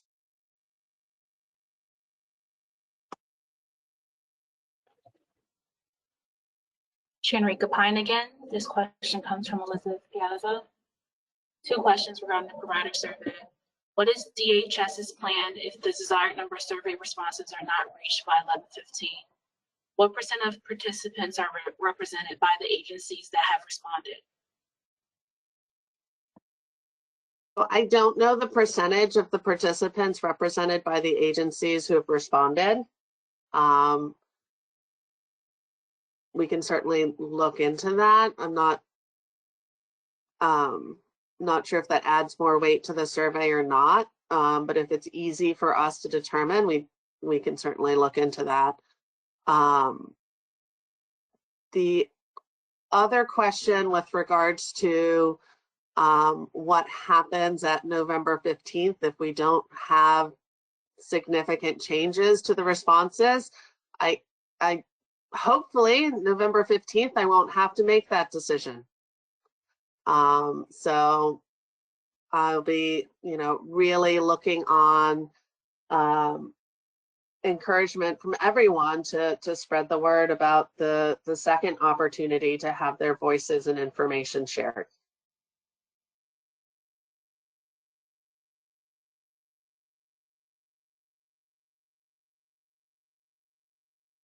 Thanks, Juliet. This next question comes from Will Stennett. In the past, we've been told that if we are providing community integration services to an individual who requires attendant services, we are unable to bill for each service. Is this still true? As we look to provide more community integration, this becomes a real issue as many individuals in service need attendant services to be in the community, and providers cannot afford to provide a service without payment. Thank you for the question and the comment. I'm going to address the question first. On the fee-for-service side, the fee-for-service being OBRA, and, you know, that offers community integration. On the fee-for-service side, the provision of community integration and personal assistance services cannot be done at the same time. It is considered a duplication of services. Having two services happening at the same time that are sort of somewhat in parallel to each other. I do understand the situation that you have brought up. That's, sometimes when we're working on community integration services, it might be in a time or a location that paths might be needed. I think that working that through with the service coordination agency, who has been working on that issue for many years, there are solutions and some options that they can work through with the individual participants. To address community integration on our Medicaid managed care side, certainly, if this is a need that's identified within the systems or for any of the members served by our managed care organizations, they have somewhat different flexibility than there is on the fee-for-service side to be more creative with regards to their designing of services to meet a person-centered service plan that could include alternative payment arrangements and things of that nature, given that they are receiving a capitated payment, which is a different payment process than what we have on the fee-for-service side.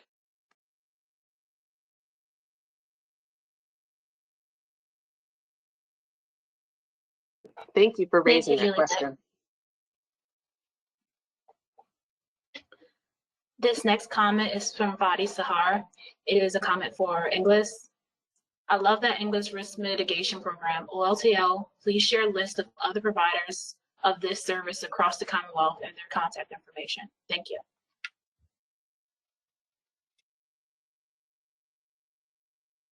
Hi, this is Laura from English. I can certainly share some of the organizations that we are aware of that are operating other landlord risk mitigation funds across the state, and get that over to you, Fatty.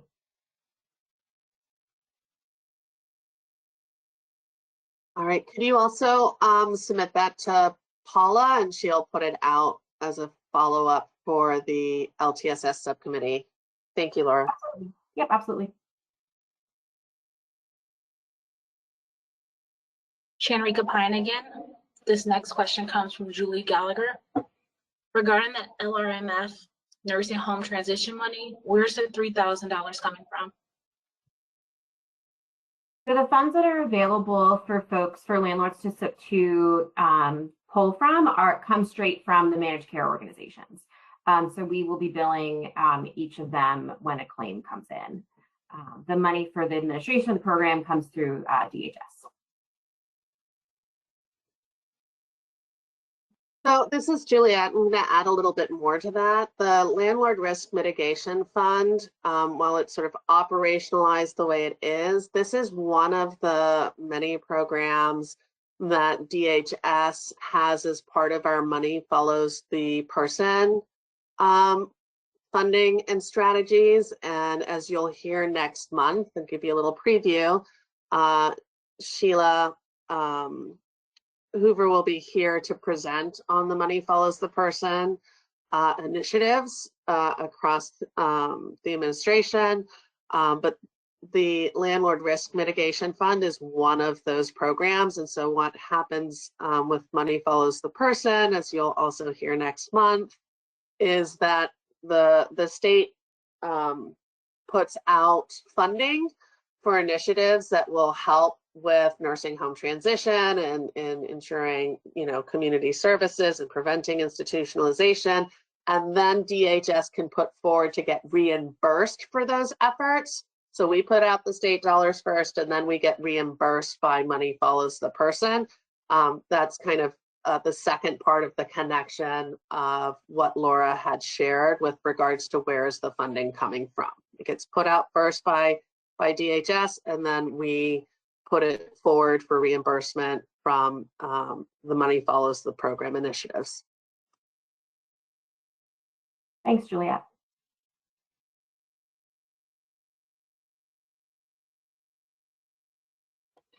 Thanks, Juliet. Shanrika Pine again. This comment comes from Catherine Podonsky.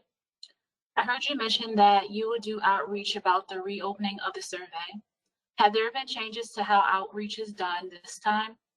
Given that perhaps the original messaging may have not reached certain populations, such as those not connected with OLTL, DHS social media pages.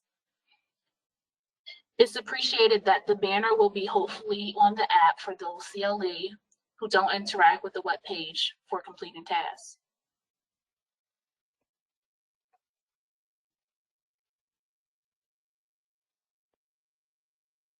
So a couple of things to that. One is the additional communication going out to the CLEs, the hope that the SCs will also work with CLEs and participants to raise the awareness, the additional calls that will be going out to CLEs to make them aware of the survey. Certainly the banners that are going out, the increased social media presence and announcements from DHS that will be going out. You know, those are the additional efforts. I have also shared and talked about the provider survey at recent conference events. And so hope that, you know, with the additional time, folks have both the awareness and the time to do the survey. Hope that answers your question. Thank you.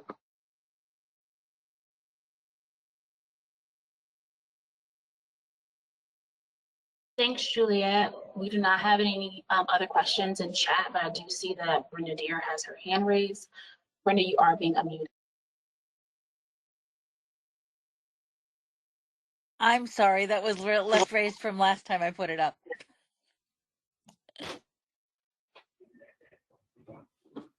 That's okay. At this time, we have no further questions in chat. Okay. I did want to take a moment. You know, the survey is one part of an effort to inform the rate and wage study. But, you know, as I talked about a little bit before, and you have heard both the secretary talk about it in other events, and certainly kind of in discussions here with good questions that Lloyd had brought up previously. You know, the rate and wage study is just the data portion. It is a data portion. It is looking at changes across the board. However, the biggest effort is going to involve all of our stakeholders. It's, you know, between now and April and then through July. You know, if the community doesn't understand the value of HCBS services and the impact on all of our participants served, they're not going to understand, you know, why the funding ask is so critical and why it's so important. You know, the administration understands its importance, but it also requires the General Assembly, the Senate, and the House to agree. So it's really, really important that folks take the opportunity, particularly when the General Assembly is not in session in Harrisburg, to have conversations with representatives in their home offices to really help them understand the impact of home and community-based services on the people of Pennsylvania. And so, you know, I really encourage all of you to encourage your participants, to encourage family members to have those critical conversations. You know, that's not, you know, we can provide information, but that true deep education needs to come from Pennsylvanians. Your representatives really need to hear from you about all the incredible and important issues and the impact. So I'm just going to put my little plug out there for that work too. You know, rallies at the Capitol are great in terms of building awareness, but true deep conversations in each of the representatives' hometowns is going to be critically important. That's the time that they truly get to look at issues before they come back to Harrisburg and are in session. Sorry, that's my plug. And then I'll be done with that. And to that effort, I would afford the greatest of applause. The only way we will get better at this, both in this area and in other behavioral health areas, from my perspective, is to increase the awareness, remove the stigma, and make folks aware that investing now saves money later. And legislators need to hear that from every portion of their constituency. This is Kathy. Thank you, Lloyd and Juliet. I don't know if there, I know we cleared out the chat. I don't know if Pam Auer still has her hand raised, and I will certainly give her another opportunity to try to speak. But are there any member additional public comments or questions at this time?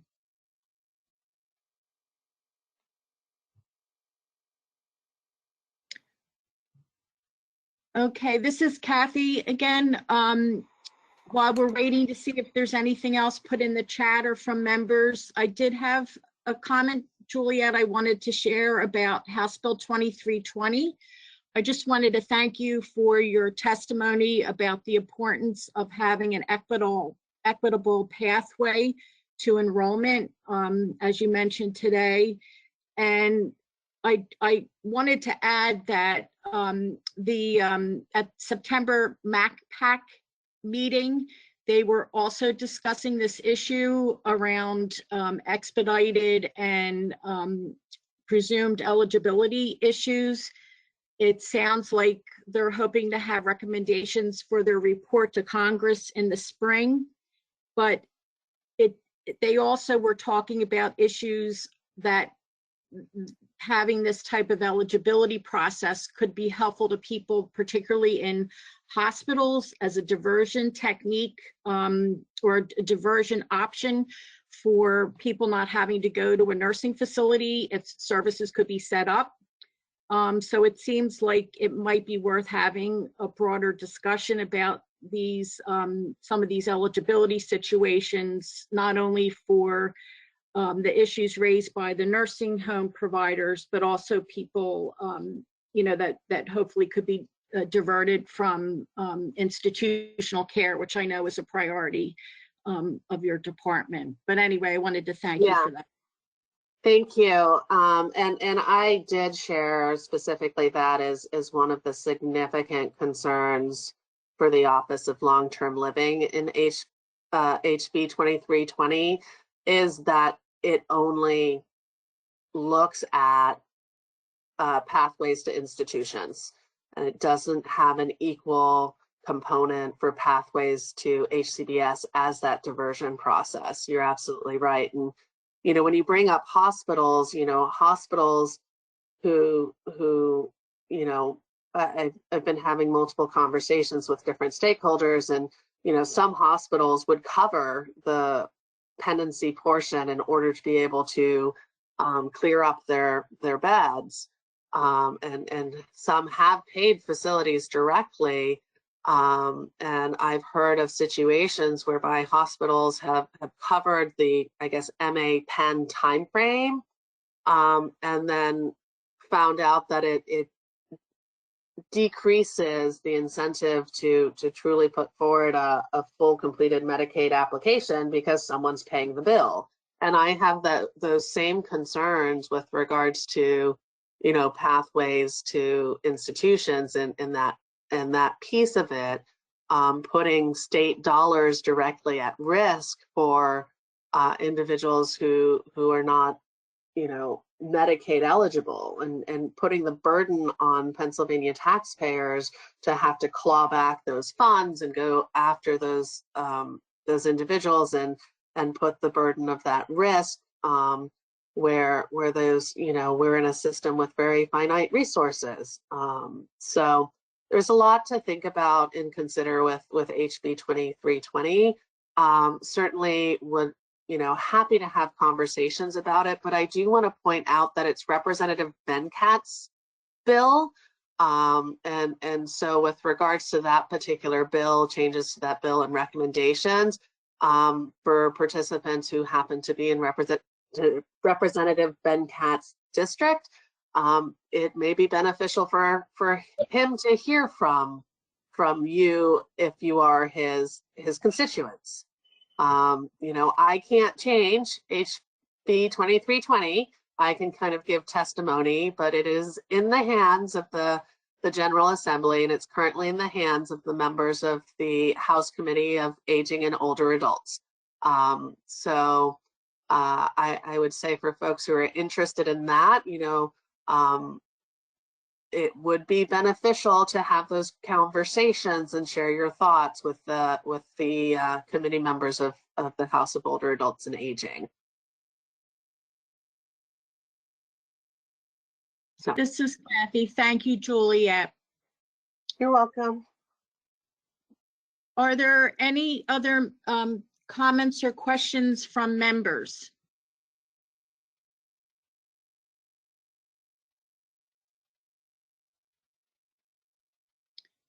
And Shanika, has anyone added anything to the chat, or does Pam Auer still have her hand raised? Hi, Pam did mention that she doesn't have any questions at this time. Oh, But okay. there is a question, no problem. There is a question from Paul Reimer. This question is for Juliet.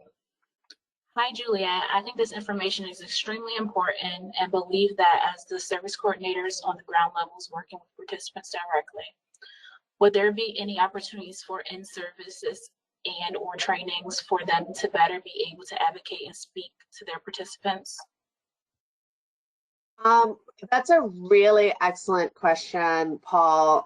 Excellent suggestion. You know, with regards to in-service trainings put out by the department, at this point there is not. But you know, I encourage you know, service coordination agencies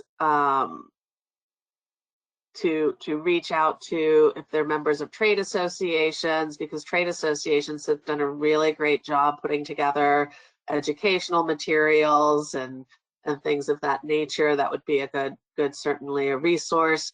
Your centers for independent living and your area agencies on aging, you know, peer support, skills training, independent living.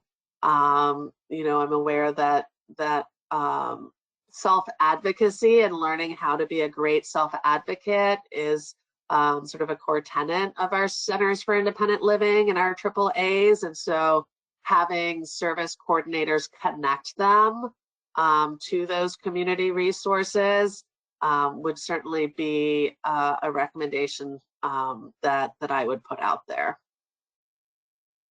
Because self-advocacy is the critical piece here.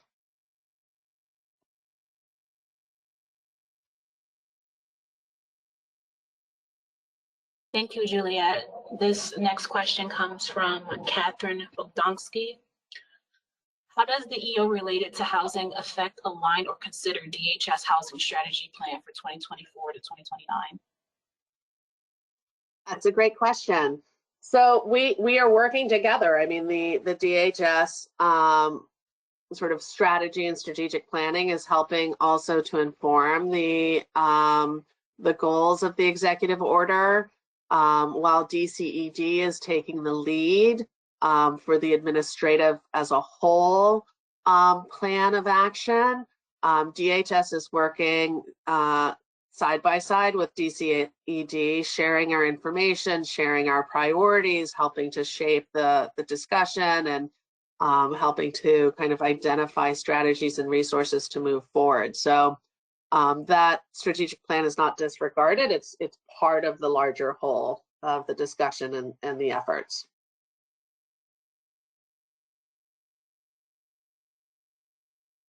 Shanrika Pine again. This next question comes from Carl Berry.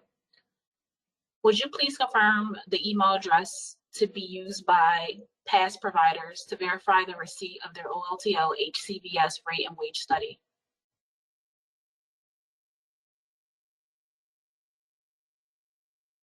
Absolutely. It's the OLTL email address. So not the Mercer one, but the OLTL one. So it's the RA-PWCHC@pa.gov. And let's see, let's make sure someone can put that, I can put that in the chat as well, if anyone wanted to copy and paste it.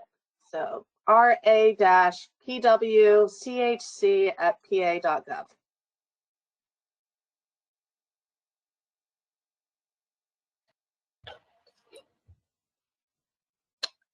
I did submit that via chat to Carl. Great, thank you. The next comment comes from Jess Eisman. FYI, HB 2320 doesn't include SAGE-C and OPRA waivers or Act 150. Thanks.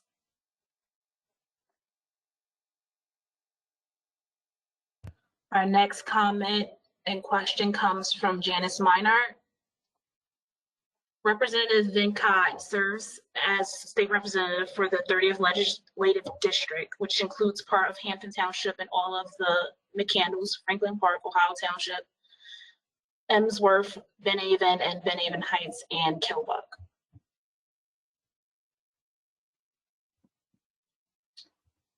And those are all the questions in chat.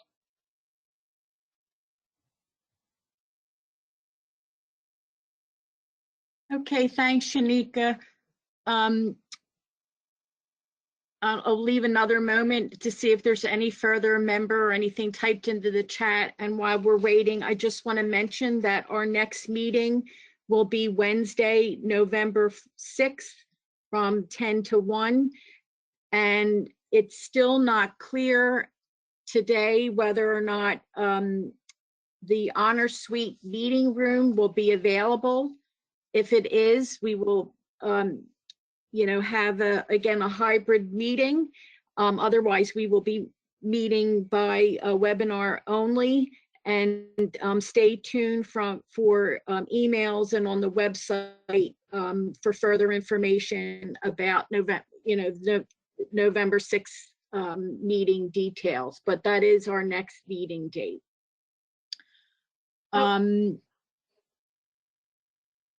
Kathy, this is Juliet. Did you want me to share a little bit more about kind of why we're currently meeting virtually? Sure, I think it was mentioned before, but I think it's helpful to say again. Sure. Thank you. Okay.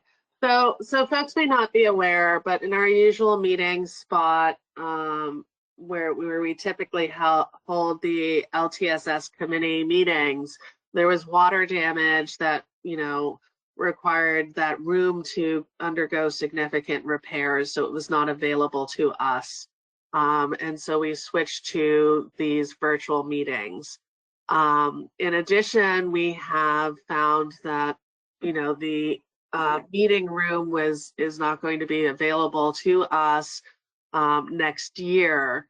And so the Office of Long-Term Living team, the team that supports this committee, has been doing a lot of work on identifying alternative spaces.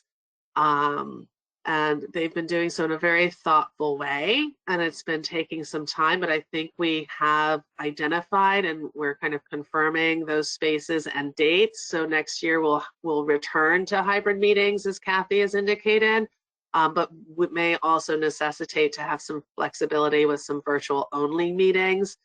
The reason for this is not because of the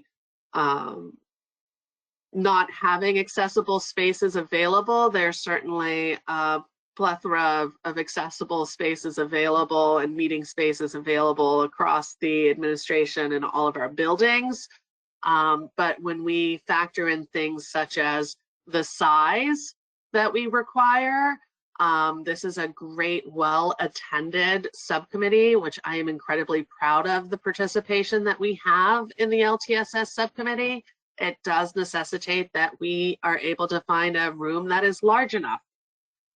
In addition, we're trying very much to be mindful that participants travel across the Commonwealth. And so, we want to consider reducing the amount of sort of transportation connections someone might need to have to arrange if they're coming in by a train and then need to have an accessible transport to get to the location.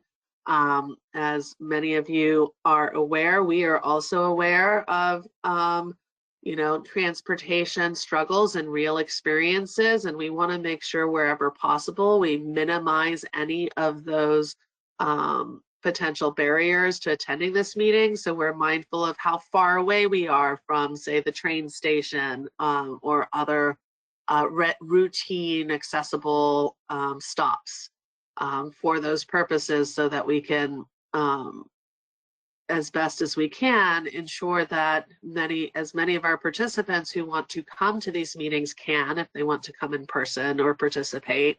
And that's why it's taken some time to really kind of solve an alternative to the Market East suite that we usually have. So I just wanted to share that with the group. The hybrid and the in-person is important to us, and so I am eager to get back to that format so I could see everyone in person. And I just ask everyone's patience as my team works really, really hard to find alternatives that will be best suited for this important group.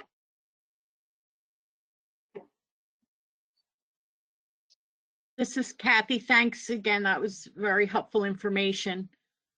I don't know. Again, I'll open up the floor to other members for any final comments or questions.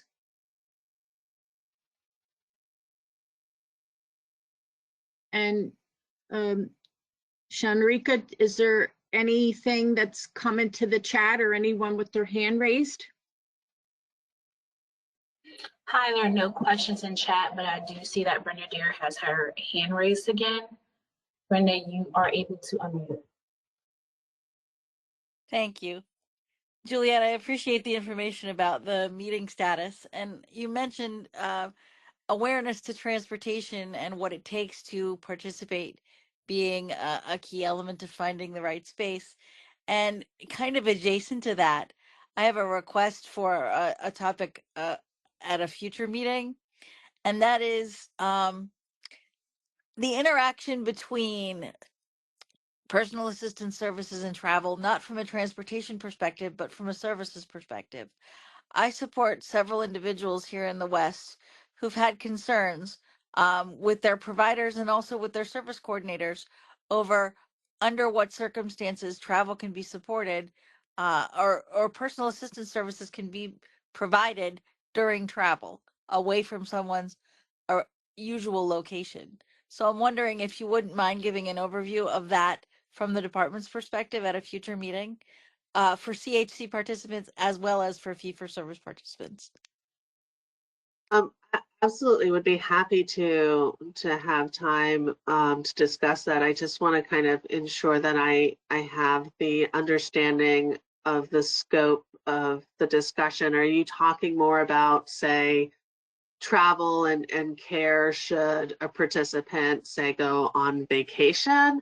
Or are you talking more about sort of local day-to-day travel and care within, or both? Both. Or any? Both. Okay. Yeah, we can Thank you. certainly do that. Yep. Much appreciated. Of course.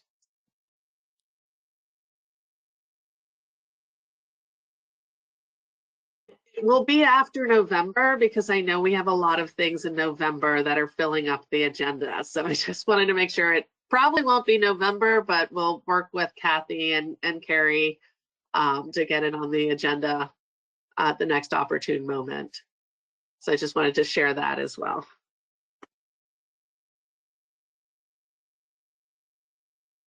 This is Kathy. Oh, go ahead, Sharika. Sorry, I just wanted to confirm that we didn't have any further questions in chat or any hands raised. Okay, thanks again, and thanks Brenda for that recommendation and Juliet for your response. I don't know if Carrie, if you have anything, or if there's any other member that wants to raise any other questions or comments before we adjourn? Hi, Kathy. This is Carrie. I don't have any questions myself. Okay, thank you. Anyone else? This is Latoya. I apologize. I didn't get on till like 11:30. Stuff came up from work that I couldn't get away from. Is it okay if I reach out to you, Kathy or Carrie, to get more information on that? About the English landlord risk mitigation, because I heard some stuff about it when y'all were mentioning it after it was presented, but I just need clarification on some stuff. This is Kathy, sure, or you may, there are slides, if you can't download them from the handout section, I can forward them to you. It may be better to get your clarification directly from the presenters, if that's all right with them. Yeah, so you get the right you information. can reach out to them. Their contact information is on the slides. There is contact information on one of the final slides. All right, thank you. Okay, thank you. Anyone else?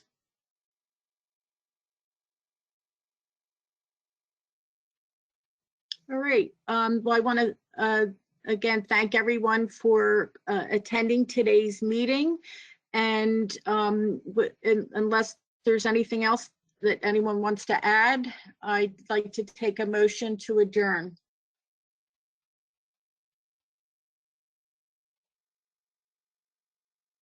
So moved. So moved.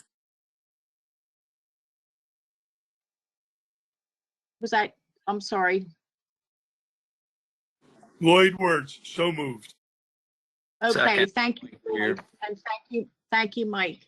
All right, again, thanks everyone. Enjoy the rest of your day, and we hope you can join us again on November 6th. And again, stay tuned for more information about the meeting. Thanks again. Bye. Thank you.